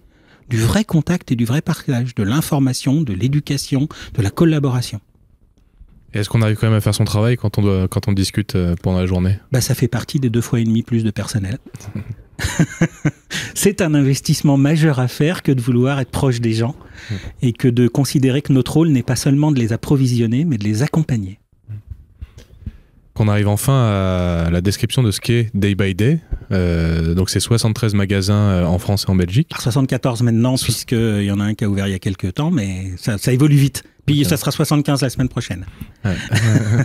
Alors, est-ce que vous pouvez nous décrire le concept ? Déjà, ce que je trouvais intéressant à dire, c'est que vous avez eu l'idée de faire du vrac parce que vous êtes allé dans un rayon de supermarché, je crois, à Auchan. Oui, absolument. Et vous vous êtes dit, moi je vais faire ça à 100%. Oui, moi j'avais un problème de fond qui est culturel. Pas forcément plus conscient que les autres, mais j'ai été élevé comme ça. Le gaspillage est un problème. Alors, j'avais aucune conscience de la problématique emballage, soyons clairs. C'est venu après. Vous ne me rendez pas compte, si je remonte à la fin des années 90, au début des années 2000, c'était d'ailleurs pas un sujet. Nulle part. On s'était, et pardon de ces digressions, on s'était penché sur des problématiques d'emballage dans mes métiers précédents, mais essentiellement au travers du regard économique. Moins de matière emballage, c'est moins d'argent dépensé et c'est moins de poids à transporter, donc ça revient moins cher. C'est uniquement ça qui nous avait motivés, pas du tout la dimension écologique. En revanche, j'avais une vraie conception de la parcimonie, on ne gaspille pas, on ne jette pas. On ne jette pas parce que ce qu'on jette, c'est quelque chose qu'à un moment donné, on devra racheter. Donc, et là encore, le pour pas acheter, faut pas acheter était très inscrit dans ma vie, et il se trouve que de par mes origines à la fois très ouvrières et de petits paysans, on jetait rien. Moi, chez mon grand-père à la ferme, il y avait des clous rouillés et il fallait pas jeter un clou rouillé parce qu'un clou rouillé, ça peut servir, même tordu. C'est comme ça, on était élevé comme ça. Les ateliers, c'était la caverne d'Ali Baba. Ça effrayait ma mère qui, elle, était du milieu ouvrier citadin. Ça effrayait ma mère parce qu'on allait jouer dans les ateliers où il y avait de la rouille et des trucs qui perçaient des passants partout. Absolument partout. Et on n'est pas mort. Mais voilà, c'était vraiment cette logique. Tu gaspilles pas, tu jettes pas. Fais attention, jette pas n'importe quoi dans le jardin. Parce que le jardin, ça va nous nourrir l'année prochaine. Donc si tu mets n'importe quoi dans le jardin l'année prochaine, on n'a pas à bouffer. Il n'y a pas de préoccupation écologique, préoccupation de survie. Juste, on n'a pas les moyens, quoi. Voilà, donc on fait gaffe. Et en travaillant dans la grande consommation, j'ai observé à quel point on gaspillait. Pas forcément les magasins, mais aussi les gens. J'ai vu des trucs de dingue. J'ai vu... alors, j'étais même pas encore chef de rayon chez Carrefour à l'époque. J'étais encore en contrat d'étudiant en caisse chez Carrefour à l'époque. J'ai vu des... Parce qu'on faisait Carrefour Gennevilliers, en région parisienne, zone très pauvre. Pauvre. Ouvrière, très ouvrière, Gennevilliers. On peut pas faire pire. Une opération 10 francs le poulet, et les gens se battaient pour remplir des caddies de poulet.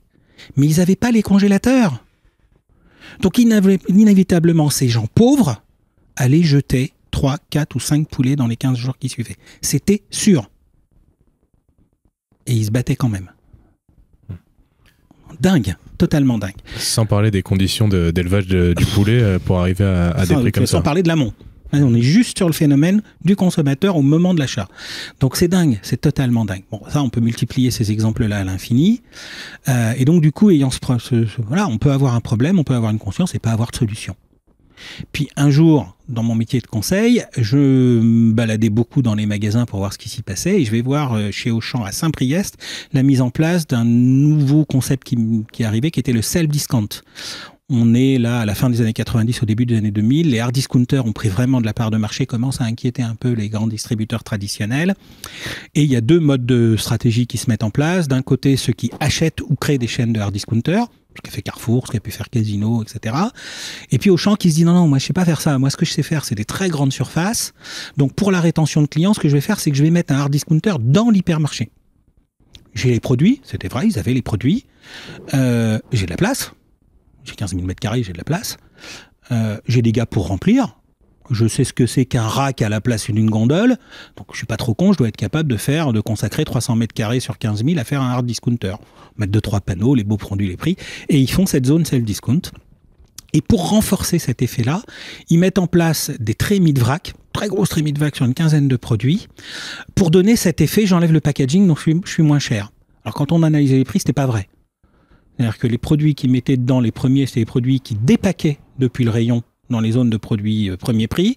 Et comme ils avaient mis de la main-d'œuvre, le produit était plus cher. Mais personne ne le voyait. Il y avait l'effet, le fameux effet waouh, qui dit à un moment, waouh, qu'est-ce que c'est que ce truc? Et quand j'ai visité ça, que j'ai vu ces trémies, je me suis dit, en fait, je connaissais pas. Hein. Il y en avait plein aux États-Unis, par petites touches dans les supermarchés. Il n'y avait pas de magasin de vrac, mais il y avait des touches qui étaient restées. D'ailleurs, c'était des matériels américains, essentiellement. Mais moi, je connaissais pas. À l'époque, je n'étais jamais allé aux États-Unis, tout ça. Ici, c'était transparent. Et j'ai trouvé ça génial. J'ai juste trouvé ça génial. Je me suis dit, mais ça correspond à tout ce qu'il faut faire. Je peux choisir ma quantité. Je vois mon produit, donc j'ai confiance dans ce que j'achète. Je sais ce que j'achète. Après, il me faut de l'information sur l'origine, tout ça, mais le produit, je sais ce que j'achète, comme une tomate. Je vois bien quand j'achète une tomate. Et c'est protégé, c'est safe. C'est dans un contenant fermé. Je touche pas à la marchandise et personne ne la touche. Génial, j'ai trouvé ça génial. Parce qu'il y avait les sacs de vrac façon marché asiatique ou autre, où tout le monde met la main dedans, les araignées, les trucs. C'est pas moderne, c'est pas ce qu'on attend aujourd'hui. Aujourd'hui, on a besoin de choses sécurisées, protégées. Donc ça pouvait pas le faire. Et là, d'un seul coup, ça le faisait. Alors ça m'a paru absolument génial. Et puis, dans le même temps, connaissant très bien évidemment les modèles de la distribution, j'ai compris que ça demandait beaucoup de main-d'œuvre et que ça ne pouvait pas être un modèle de grande distribution en l'état. C'était pas possible. C'était incompatible avec le modèle économique de la grande distribution, dont le métier était d'avoir le maximum de flux produits mis en face du maximum de flux clients avec le minimum d'intervention humaine au milieu. Donc le self-service. Donc l'ultra self-service, voir s'ils pouvaient y arriver, parce que c'était le modèle économique. S'ils avaient pu mettre des machines pour remplir les rayons, ils auraient mis des machines pour remplir les rayons. D'ailleurs, il y a eu des essais comme ça dans un certain nombre d'enseignes. Ça n'a pas fonctionné, mais il y a eu des essais. À l'image des distributeurs de rations pour les vaches, enfin dans l'élevage. Complètement. Quand vous êtes sur une logique d'approvisionnement, moins vous mettez de main-d'œuvre, mieux c'est. Voilà, on n'était plus dans la distribution. Il faut se remettre dans la distribution de la fin des années 90 et globalement jusqu'à il y a 5-6 ans, on n'est plus dans le commerce. On est dans l'approvisionnement. C'est pas la même chose. C'est vraiment pas la même chose. Oui. Et donc, à partir de ce moment-là, j'ai compris que ça pouvait pas être là et qu'il fallait créer un écosystème dédié. Et c'est comme ça que sur un coin de table, j'ai dessiné les premiers Day by Day qui finalement, quand on les a mis en œuvre 10 ans plus tard, on a vu qu'en 2013 ou 10 ans plus tard, étaient assez similaires à ce que j'avais dessiné à l'époque. Donc là, on est hyper calé dans le vrac, dans la grande distribution, dans l'historique un peu de comment on consomme, comment on achète. Est-ce que vous pouvez nous parler du concept même d'un magasin Day by Day? Ce que c'est, comment ça va se passer quand on va y aller? Oui, alors le magasin Day by Day, c'est vraiment une épicerie. C'est une épicerie dans laquelle 100% des produits sont en vrac. C'est un élément extrêmement important. C'est-à-dire que tout ce qu'on propose doit être accessible en quantité à la demande et dans un contenant réemployable ou réutilisable. Et c'est vraiment un élément clé, hein, parce que c'est pas si simple que ça à faire. Et où vous allez pouvoir trouver l'essentiel, dans la majorité des cas d'épicerie Day by Day aujourd'hui, des produits du placard. Donc aussi bien de l'épicerie salée, de l'épicerie sucrée, de la droguerie, de la parfumerie, un peu d'hygiène. Donc vous pouvez faire toutes vos courses du quotidien, à quelques exceptions près, on pourra y revenir. Mais sur ces produits-là aujourd'hui, vous arrivez, d'abord vous êtes accueillis en général. Hein, un truc assez bizarre, c'est qu'on vous dit bonjour. Et c'est bizarre, hein. En France, il y a très peu de magasins ou d'enseignes en particulier. Magasins indépendants, oui, mais des enseignes où on vous dit bonjour. Moi, j'en connais 3. Il y a Picard. Quand vous rentrez chez Picard, on vous dit bonjour. Il y a Nature et Découverte. Quand vous rentrez dans Nature et Découverte, on vous dit bonjour, systématiquement. Et il y a Day by Day. C'est déstabilisant. C'est incroyable. Donc vous êtes déjà pris en considération. Donc vous êtes un humain, pas un chéquier. Vous êtes un humain. Et puis, si vous êtes habitué, on va vous foutre la paix, à part vous demander comment vont les enfants. Mais si vous n'êtes pas habitué, on va vous demander si vous connaissez le concept. Et si vous connaissez le concept, à nouveau, on vous fout la paix, jusqu'à ce que vous ayez une question à poser, auquel cas on est parfaitement disponible. Et si vous ne le connaissez pas, on va prendre 30 secondes pour vous expliquer quelle typologie de produit vous trouvez, où sont les informations et comment vous pouvez vous servir et avec quoi. Et donc, dans la majorité des cas, vous pouvez amener vos contenants. Alors, on va vous les tarer dès le départ, parce que vous n'allez pas payer le poids du contenant, ça serait ridicule. Donc, on va vous les tarer à vide, tout de suite, immédiatement, sans attendre. Si vous n'avez pas de contenant, vous allez avoir 2 solutions. Le premier, c'est de prendre sur place des sachets en craft qui sont gratuitement à disposition. Et ces sachets en craft, ils sont totalement compostables puisqu'ils n'ont pas la fenêtre en plastique transparente. On a volontairement choisi des sachets neutres sans fenêtre transparente et sans impression. 2 points extrêmement importants pour les rendre parfaitement compostables et home compostables. Et puis si vous ne voulez pas faire ça, vous pouvez aussi prendre des bocaux gratuits mis à disposition, puisque très très tôt, et là on peut d'autant plus le revendiquer qu'on n'en a pas le mérite, on a mis à disposition des bocaux ramenés par d'autres clients. Donc bocal alimentaire, on est bien d'accord que c'est du bocal de confiture, c'est du bocal de compote, c'est du bocal de cornichons, etc.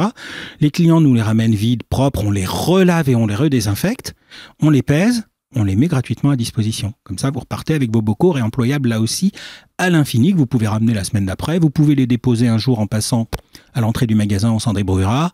Enfin, il y a plein de solutions derrière. Alors, c'est pas nous qui avons eu l'idée.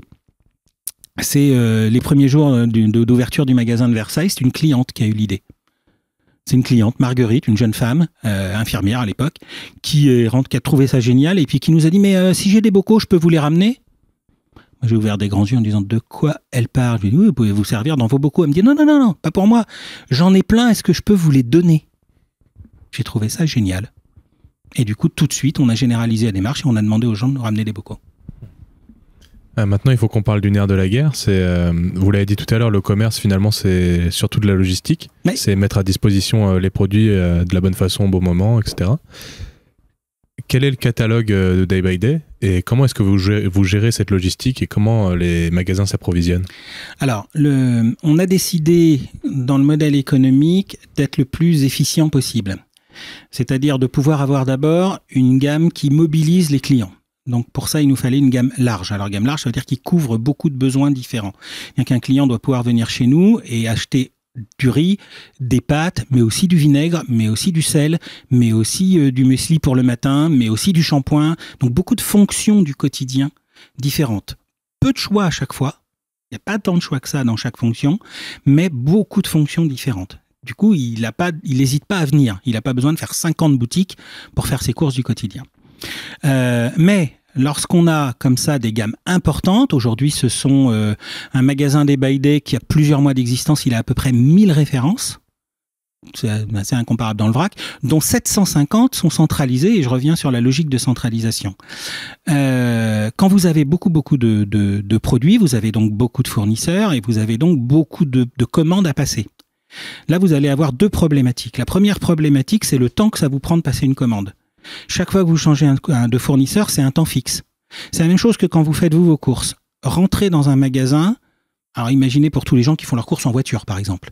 Prendre la voiture, se garer quelque part, sortir de la voiture, prendre un caddie, rentrer dans le magasin, puis quand on a fait ses courses, passer à la caisse, remettre les produits dans le chariot, payer, retourner à la voiture, vider le caddie, ranger le caddie. Qu'on ait pris 5 produits ou 50 produits, ça c'est du temps fixe. Mais quand vous passez une commande, si vous avez un fournisseur, pour chaque fournisseur, vous avez un temps fixe de passation de commande. Multipliez ça, nous on a un peu plus de 100 fournisseurs aujourd'hui, multipliez ça par 100, dans un magasin, ça serait un mi-temps, juste pour passer les commandes. Juste pour les passer. Et puis vous aurez le même temps pour les réceptionner. Parce qu'il faut tout contrôler 100 fois. Alors ça, premier problème. Donc il valait mieux mutualiser et faire en sorte que les magasins n'aient qu'une commande à passer. Pour tout avoir. Deuxième problème quand vous avez beaucoup de fournisseurs, c'est le coût d'acheminement du produit. Ce qu'on appelle le franco.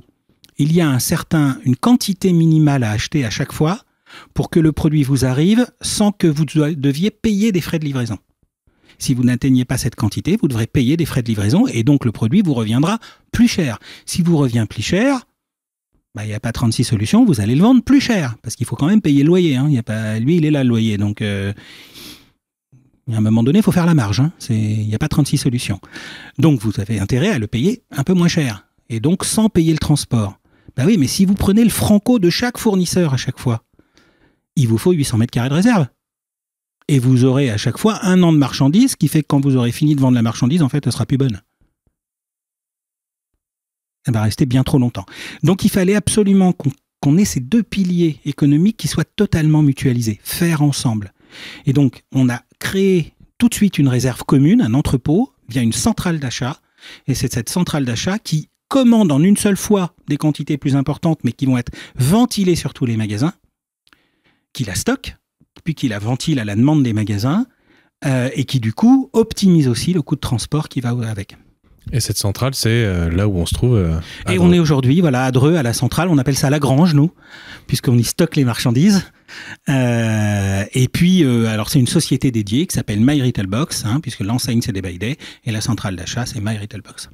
Et il y a un troisième argument que vous n'avez pas évoqué, c'est que en centralisant, vous avez un coût, une empreinte écologique bien moindre, puisqu'il y a un camion qui vient et qui livre la centrale. Oui, alors ça c'est contre-intuitif souvent. On a souvent l'impression que si on prend sa petite camionnette et qu'on va faire tous ses achats 50 kg par 50 kg chez des fournisseurs qui sont à 100 km maximum à la ronde, on va avoir une empreinte écologique assez basse. Et en fait, c'est pas vrai du tout. Nous, à chaque fois qu'on livre un magasin, en moyenne, on livre la marchandise de 46 fournisseurs. Donc ça veut dire que pour un camion qui rentre en ville, il y a déjà 45 camions qui rentrent pas. C'est pas totalement neutre. C'est pas mal. C'est pas mal. Et puis, quand on fait le ratio, puisque nos transporteurs sont obligés, on leur demande, mais en plus c'est la loi, de nous donner les émissions de CO2 au kilomètre et au kilo transporté. Donc quand on fait ces ratios-là, on arrive à ne serait-ce que sur les émissions de CO2, entre 5 et 7 fois moins que si on prenait une estafette pour aller acheter nos produits à 50 km à la ronde. 5 à 7 fois moins. Parce que tout est optimisé, parce qu'on a là aussi massifié. Alors c'est vrai jusqu'à une certaine distance. Si le produit aller-retour fait plus de 2000 km, ça ne marche plus. Donc c'est comme dans la vie, rien n'est jamais absolu. Donc il faut essayer de garder cette distance maximale sur le circuit total du produit, mais il faut le massifier.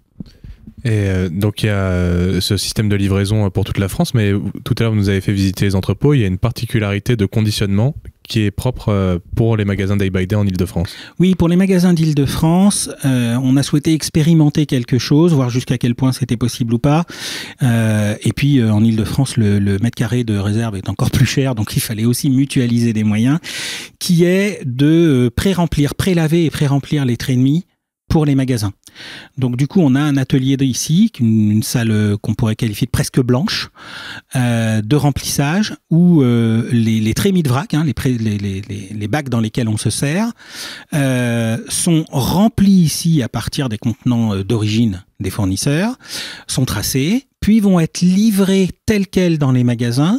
Sur la livraison, on va reprendre les vides sales par définition, puisqu'il y a eu des produits dedans, on les a vidés, donc on les considère sales, qu'on va déposer au retour. Le camion fait une boucle, donc il va les déposer sur son chemin de retour à un ESAT, qui est un établissement d'aide par le travail pour les personnels handicapés, avec lequel on a conçu une usine de lavage qui va démonter, laver, désinfecter, sécher, remonter l'ensemble de ces bacs.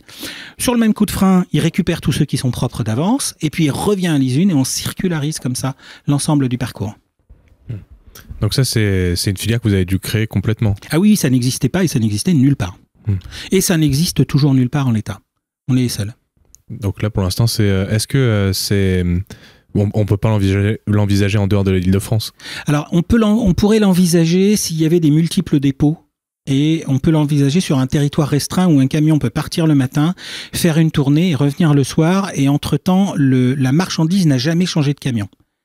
Quand on est sur des plus grandes distances, ce qui fait l'optimisation justement du transport et ce qui fait qu'il y a cette maîtrise du CO2, cette maîtrise du coût, cette maîtrise du temps, c'est qu'une marchandise qui part de chez nous à Dreux pour arriver jusqu'à Montpellier en 24 heures, elle a changé 3 à 4 fois de camion.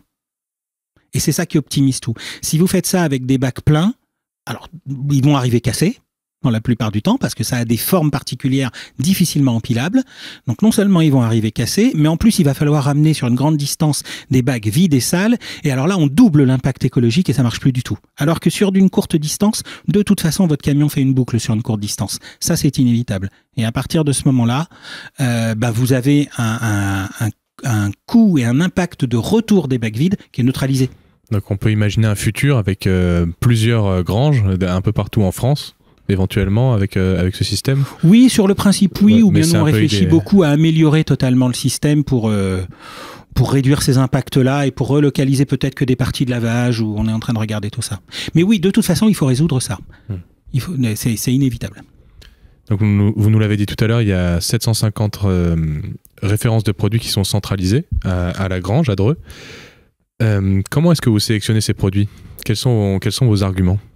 Alors, il y a pas mal de critères, mais on essaie, mon principe, c'est d'essayer de faire mieux chaque jour. Donc le premier point, d'abord, il faut que le produit soit dans des standards de qualité qu'on a définis. Alors je ne vais pas vous dire que le produit fasse du bien ou pas du bien à la santé, parce que quand c'est très sucré, ça ne fait pas du bien à la santé. Mais par contre, on fait attention au mode de production. C'est pas forcément bio, mais on fait très attention quand même au mode de production. Très très attention, on a de plus en plus de choses HVE, on est en train de regarder de très très près l'agriculture de conservation des sols, on est en train de regarder de très près tout ça. On a une responsable qualité qui contrôle toutes les fiches produits avant même qu'on les référence et qui en élimine beaucoup si elle voit un composant ou un additif qui lui plaît pas.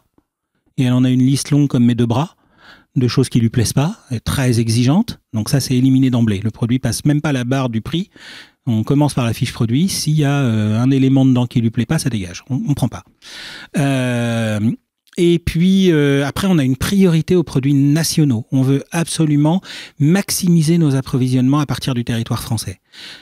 Aujourd'hui, c'est pratiquement 80% de nos produits qui sont issus du territoire français.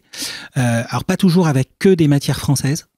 C'est pas toujours si simple que ça, même si c'est le travail qu'on engage aussi, que d'essayer d'avoir des matières françaises dans les produits français, de plus en plus. C'est une course de fond, donc vous faites étape par étape. Étape par étape, on y va, et puis on va le mesurer de plus en plus.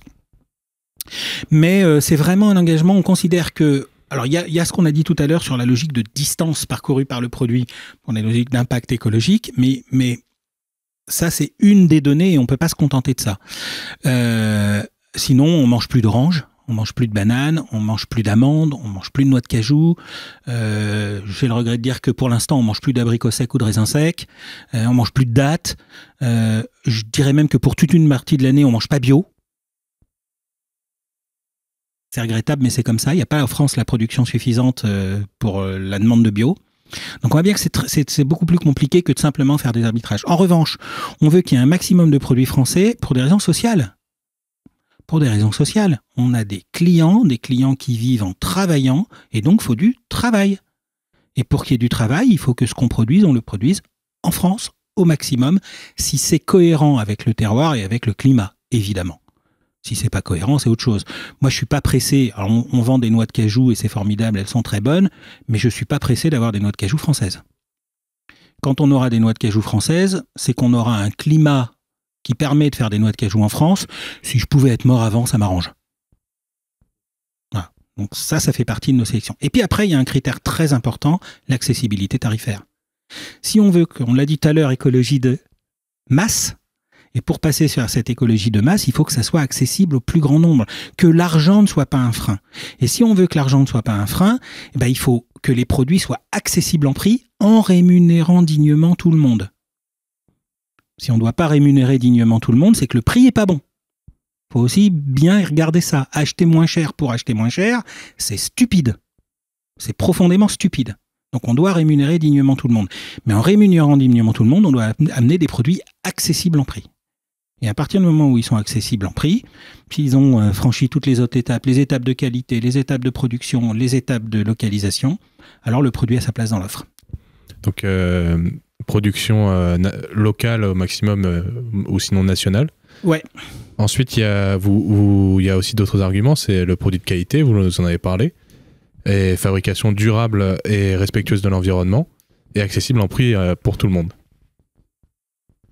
Donc maintenant qu'on est des experts sur le fonctionnement de Day by Day, si d'aventure des auditeurs voulaient devenir franchisés, quel est le parcours à suivre?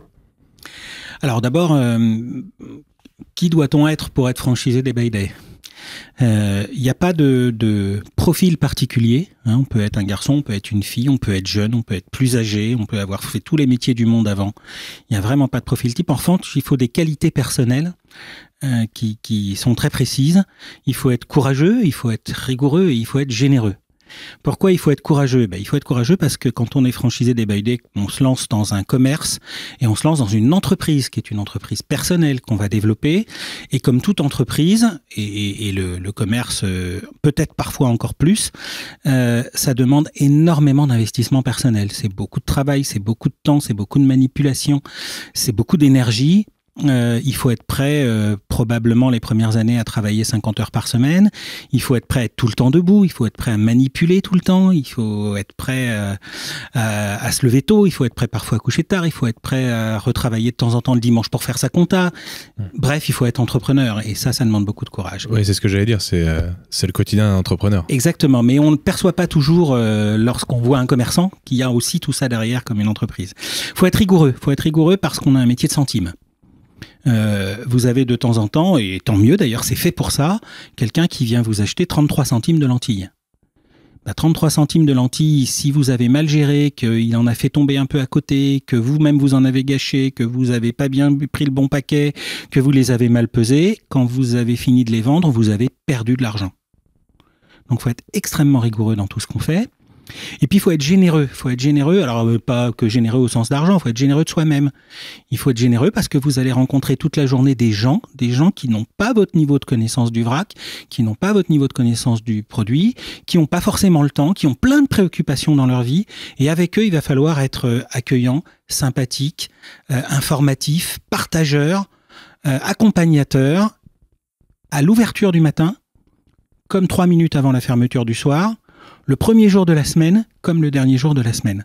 Et donc ça dépendra pas de votre état de fatigue à vous. C'est pas le sujet du client qui arrive à la fin de journée ou à la fin de semaine. Il a le droit exactement au même accueil que celui qui arrive en début de journée ou en début de semaine. Et pour être capable de mobiliser la bienveillance et l'énergie nécessaires à tous les moments, il faut une grande générosité personnelle. Donc ça sont les qualités requises. Une fois qu'il y a ces qualités, il y a un petit parcours où effectivement, d'abord ça démarre par une inscription en ligne avec le fait de remplir un formulaire très complet. Très complet parce que nous maîtrisons notre développement, nous essayons d'aller à la bonne vitesse du marché, d'ouvrir dans des endroits dont nous pensons qu'à ce moment-là, il y a aptitude à atteindre l'équilibre économique rapidement pour une boutique et que rapidement le ou la franchisée puisse se rémunérer dignement. Quand on dit que tout le monde doit se rémunérer dignement, c'est le commerçant aussi. Il n'y a pas de raison qu'il travaille pour 400 balles par mois. 50 heures par semaine pour 400 € par mois, ça ne va pas le faire longtemps. Ça, c'est pas possible. Donc, il faut trouver un équilibre économique rapide et le marché est encore naissant. Donc, on sélectionne les lieux et ça augmente au fur et à mesure des mois et des années. Mais il faut d'abord que le lieu soit éligible. Une fois que le lieu est éligible, il faut aussi passer un certain nombre de filtres d'entretien où on va vérifier justement vos qualités associées. Est-ce que vous êtes convaincu que c'est ce que vous voulez faire? Est-ce que vous le faites pour les bonnes raisons? Est-ce que vous êtes déjà engagé dans ces démarches? Parce que comment vous voulez partager le fond et la démarche avec vos futurs clients si vous vous en foutez? Si le gaspillage, c'est pas votre sujet. Si la pollution, c'est pas votre sujet. Si la production nationale, c'est pas votre sujet.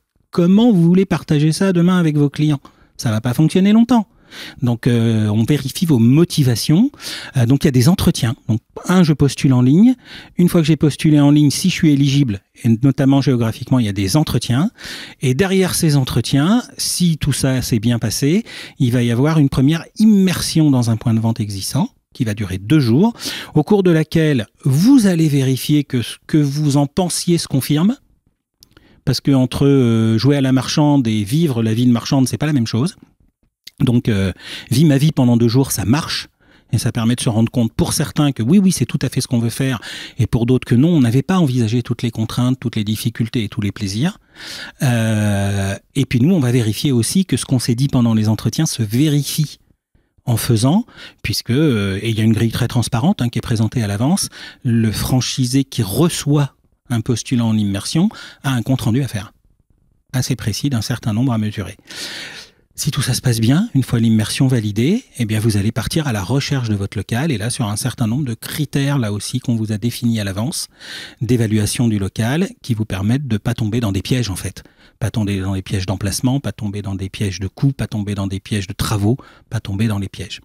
Quand vous aurez une shortlist de ces emplacements possibles, que vous aurez trouvé des cellules, on va venir visiter avec vous la shortlist et les finalistes pour vous aider à sélectionner l'emplacement qui sera probablement le plus adapté à votre développement.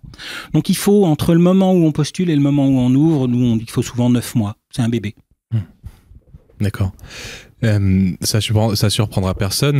La crise du Covid, ça a chamboulé l'économie, peut-être les modes de consommation. Quelles sont les leçons que Day by Day en retire aujourd'hui ? Alors, il y a plusieurs choses qu'on a pu observer. D'abord, on a pu observer un truc vachement intéressant, c'est qu'on ne s'est pas effondré. On aurait pu imaginer qu'à partir du moment où on était sur un modèle qui demande du temps, un peu de temps pour faire ses courses en vrac, ça va moins vite que de faire du picking sur une étagère. Où on était sur un modèle qui demande de la manipulation.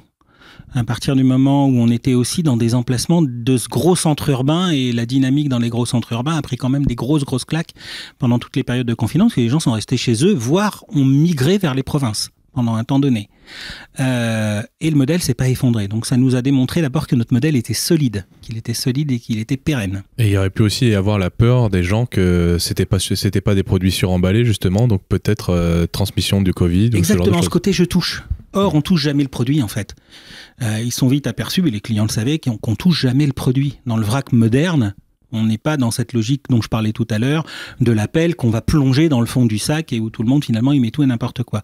On touche pas le produit. Il n'y a aucun moment où on a de raison de mettre ses mains dessus. Par ailleurs, nous on a été très très tôt. D'abord, nos clients savent qu'on est quand même un peu des malades mentaux de l'hygiène et de la sécurité, historiquement.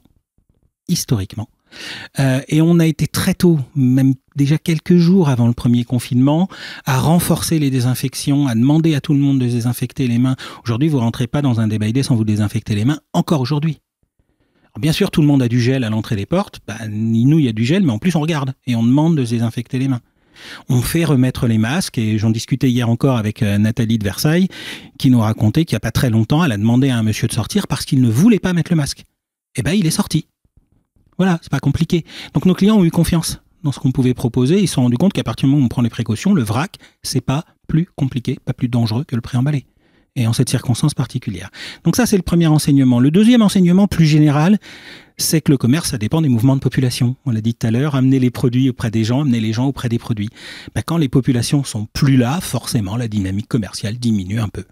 Et on l'a très bien vu parce qu'il y a eu 4 ou 5 cycles différents depuis le mois de mars 2020. Et on a vu qu'à chaque fois qu'il y avait des cycles où la redynamique se faisait, où les gens revenaient dans les villes, d'un seul coup, on repartait sur des croissances très fortes. Et puis que quand on reconfinait, que les gens devaient rester chez eux ou quitter la ville pour repartir à la campagne, se mettre un peu au vert, là où il y avait un jardin, ça repartait sur j'arrête de progresser. Alors je régresse pas, mais j'arrête de progresser. Ça a été manifeste. Puis le dernier enseignement, c'est que les tendances dans lesquelles nous nous inscrivions, c'est l'œuf et la poule, est-ce qu'il y en a qu'on a provoqué, est-ce qu'on s'inscrit dans ce qui existait, peu importe. Mais ces tendances-là de fond qui sont de reprendre le contrôle de sa consommation et des effets de sa consommation. Et ça se traduit par plein de choses. Ça se traduit par les modes de production, ça se traduit par la localisation, ça se traduit par la quantité, ça se traduit par l'impact environnemental, ça se traduit par plein de choses. Que ces tendances de fond-là, elles viennent de gagner 5 ans. Au moins 5 ans. Et qu'il y a eu à la fois cristallisation et accélération. Cristallisation, ça veut dire que de plus en plus de gens, j'aime pas dire consommateurs, on l'est tous, donc de plus en plus de gens, au-delà de la consommation pure, sont plus fermes sur ce qu'ils veulent que leurs achats produisent ou ne produisent pas. Ils sont maintenant plus sûrs d'eux, dans leurs choix et dans leurs désirs. Et beaucoup plus de gens basculent maintenant vers des choix aspirationnels plus forts que le simple fait de s'approvisionner. Alors, parallèlement, et c'est tout l'intérêt d'un humain et toute l'ambiguïté ou le paradoxe d'un humain, et je suis comme ça comme tout le monde, le même peut se jeter à corps perdu sur la nouveauté de Ferrero en biscuits et en faire le premier succès commercial de l'année 2020 dans tous les circuits de distribution.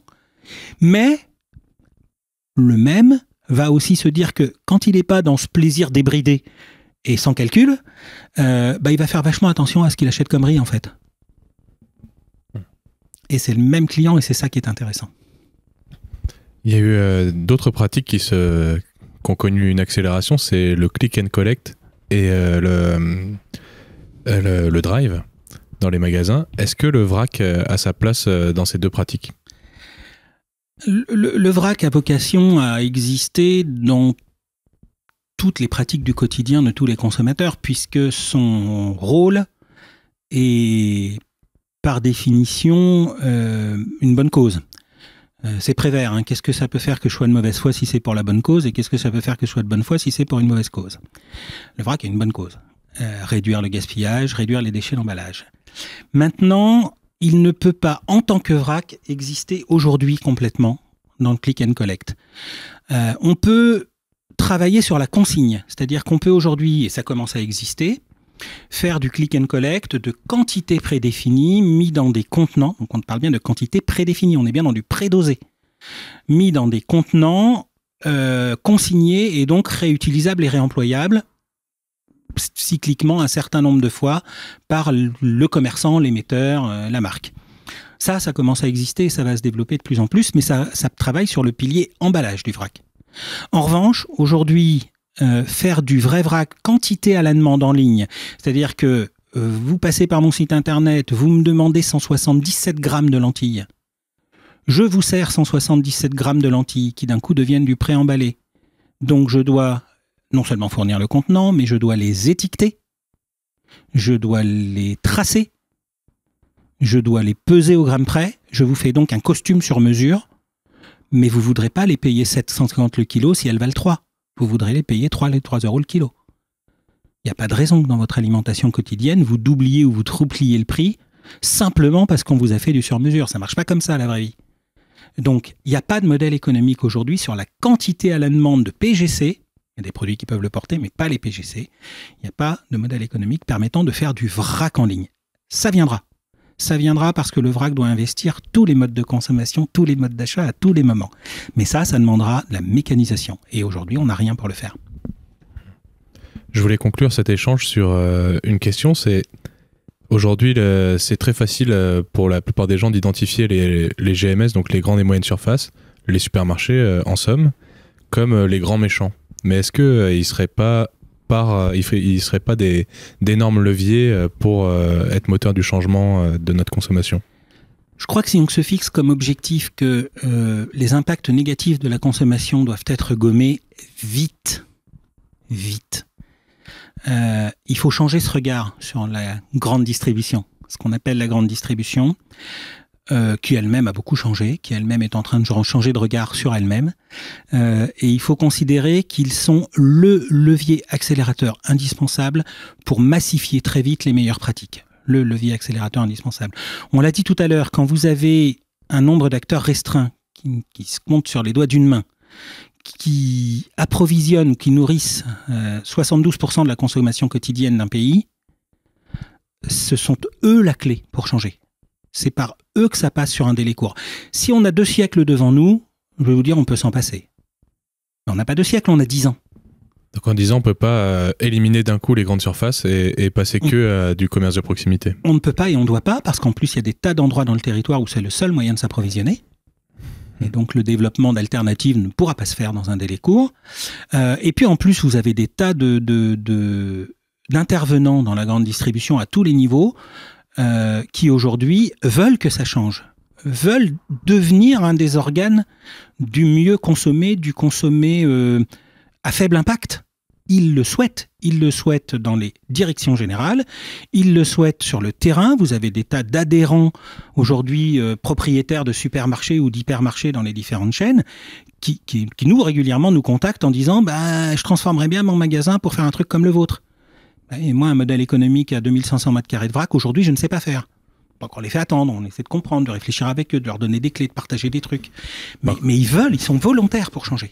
Par contre, vous avez des exemples de collaboration avec des magasins, comme avec Cora, où ils créent une espèce de magasin dans le magasin. C'est exactement ça, et c'est typique. Alors Cora et d'autres enseignes avec lesquelles on discute aussi, mais disent nous le vrac on sait pas bien le faire, c'est pas notre modèle économique, on n'a pas la capacité à aboutir à quelque chose de pertinent sur le vrac. Et comme on n'a pas cette capacité à aboutir à quelque chose de pertinent sur le vrac, est-ce que vous voulez nous aider? Est-ce que nous, on a jugé comme étant la meilleure solution, c'était de faire ce qu'on sait faire, et pour ça, on a greffé un magasin complet à l'intérieur de l'hypermarché.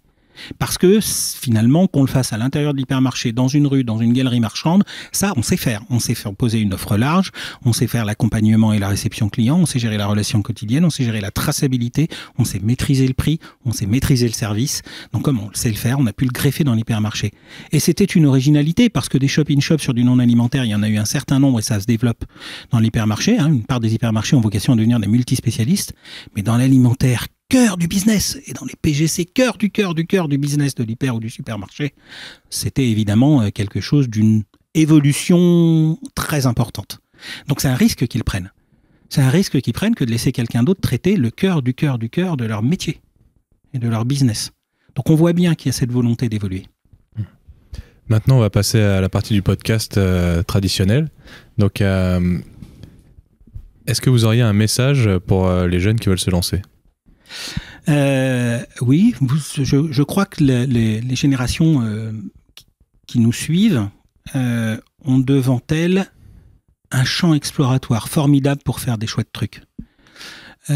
On l'a peut-être évoqué tout à l'heure, je crois qu'on est à la fin du cycle de ce qui a été la révolution industrielle. Donc globalement, ce cycle qui démarre au milieu du XVIIIe siècle et qui va durer jusqu'à maintenant est en train de changer. Il y a un nouveau cycle à ouvrir qui est du même ordre de transformation, et cette fois de transformation positive. Et donc toutes les innovations, toutes les découvertes, toutes les explorations, toutes les aventures qui ont pu être menées dans ce cadre de la révolution industrielle, à bon escient à ce moment-là, toujours cette question de bonne ou de mauvaise foi, peuvent être menées aujourd'hui pour cette prochaine révolution, et qui n'est pas que technologique, c'est pas vrai. La technologie sera au service de cette révolution, comme l'énergie pas chère a été au service de la révolution industrielle.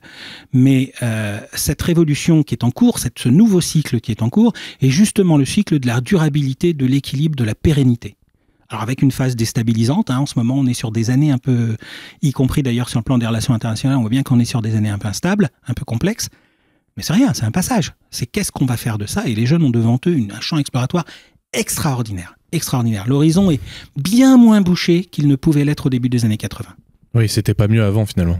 Non seulement c'était pas mieux, mais si on se recule de quelques années, quand vous aviez 20 ans en 1980, la perspective, l'horizon qui vous semblait envisageable à ce moment-là, c'était trader, quoi. Il n'y avait pas grand-chose d'intéressant, ou alors il fallait prendre un bâton pour découvrir le monde au sens physique du terme. Mais il n'y avait pas vraiment d'aventure, de transformation. Il n'y avait pas de schéma transformatif qui pouvait être envisageable à ce moment-là.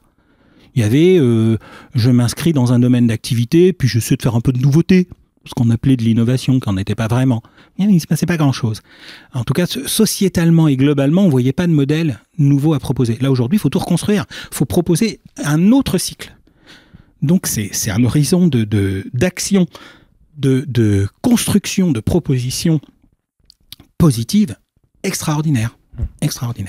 On n'avait pas beaucoup de perspectives d'innovation, mais on avait les films de Spielberg et le disco. Ouais, qui était quand même pas mal. Est-ce que vous pouvez nous refaire une recommandation culturelle ? Ouais, alors là pour le coup, je vais être dans quelque chose de totalement opposé, puisque il y a un film qui qui date de ces époques-là où j'avais une vingtaine d'années, qui m'a profondément marqué et qui m'a durablement marqué, qui est Camille Claudel. Avec Isabelle Adjani, et qui raconte, très romancé évidemment, l'histoire de cette femme qui va sombrer dans la folie, même si c'est cette femme géniale, elle a probablement été un plus grand sculpteur que ne l'a été Rodin, mais pour le coup, c'est ce que j'aime dans ce film, et dans cette histoire, c'est une espèce d'intrication qu'il peut y avoir entre le génie et la folie, et à quel moment l'un prend le pas sur l'autre. Donc, comment l'un sert l'autre et à quel moment l'un prend le pas sur l'autre. Et on voit bien qu'à partir du moment où une forme de folie prend le pas sur le génie, les sociétés autour sont pas toujours aptes à accompagner, aider, sortir et au contraire essayer de transcender. Et c'est ce que je trouve intéressant dans Camille Claudel. Et ça, c'est quelque chose, je crois, que chacun d'entre nous doit pouvoir comprendre et admettre pour pouvoir regarder les gens différents, quelle que soit leur différence, mais pour pouvoir les regarder les gens différents comme s'ils avaient une petite forme de folie qui leur confère un grand génie, donc une capacité à nous proposer quelque chose de différent, y compris d'ailleurs, pour moi, un cuisinier africain me propose quelque chose de différent, qui n'est pas ma culture, et qui a cette petite forme de folie, parce que j'aurais pas osé, je sais pas, moi, utiliser un verre de farine. Donc pour moi, c'est une forme de folie qui va me proposer quelque chose de différent, qui m'ouvre, qui me fait grandir, qui m'envoie quelque part ailleurs. Charge à moi de pas le condamner dans cette folie et de faire en sorte que ça soit un bénéfice pour tous. Et c'est ce que ce film m'a dit quand j'avais 20 ans. Est-ce que vous l'aviez formulé comme ça à 20 ans ? Non, ressenti probablement, formulé pas, faut des années pour formuler. Alors, si vous pouviez remonter dans le temps et parler au Didier Onreta de 16 ans, qu'est-ce que vous lui diriez ? Dors moins, apprends plus, n'aie pas peur. D'accord, dors moins. Oui, jamais dormi beaucoup, mais toujours trop. Alors, est-ce que vous pouvez nous suggérer un invité pour une prochaine émission ? Ouais, il y a quelqu'un à qui vous devriez parler, que vous pourriez parler, qui est vachement intéressant. C'est Philippe Lévesque qui a créé Ecofrugal Project, donc qui est, alors ça fait déjà quelques années qu'il a mis ça en place, il y a eu 2 bouquins, il y a tout un tas de démarches derrière, et Ecofrugal a pour vocation de démontrer dans la vie quotidienne des gens et dans la vie quotidienne des entreprises maintenant, puisqu'il y a une division entreprise, que tous les gestes écologiques que l'on peut faire ont un impact économique positif pour le foyer comme pour l'entreprise. Et donc du coup de développer le réflexe écologique par le prisme du bénéfice économique, individuel et collectif. Et c'est un garçon qui est très intéressant pour son thème, mais que je trouve aussi très intéressant pour le fond. Philippe a été banquier d'affaires pendant des années. Il a renoncé dans des grandes banques, donc il a une carrière, pour le coup, qui correspond à ce que je disais des années 80. Il est un tout petit peu plus jeune que moi. Il a renoncé à tout ça et il a utilisé tous les fonds qu'il avait pu avoir de disponibles de ces époques-là au service de son projet transformatif. Donc, c'est quelqu'un que je trouve très intéressant. Où est-ce qu'on peut suivre vos activités ou les activités des magasins de Day by Day ? Alors on peut retrouver l'activité de Day by Day au travers des réseaux sociaux essentiellement. Nous, on fait quasiment pas de publicité, c'est pas notre truc. Par contre, on communique pas mal sur les réseaux sociaux. La page Facebook nationale et les pages Facebook des magasins sont assez nombreuses. National, c'est le Day by Day, et puis les magasins, c'est toujours fait pareil. C'est le prénom du commerçant ou de la commerçante de Day by Day, la ville dans laquelle il est. Et il y a l'Instagram, aussi pareil, une page nationale, des pages locales où chacun dit évidemment et partage son quotidien.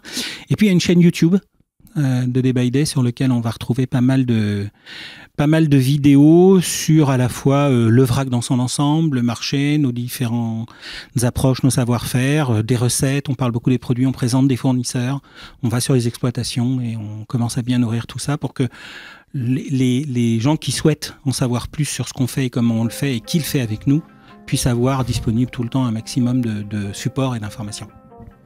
Bon, eh bien, je pense qu'on a abordé énormément de sujets qu'on n'entend jamais dans les médias et que les auditeurs ont pu apprendre beaucoup.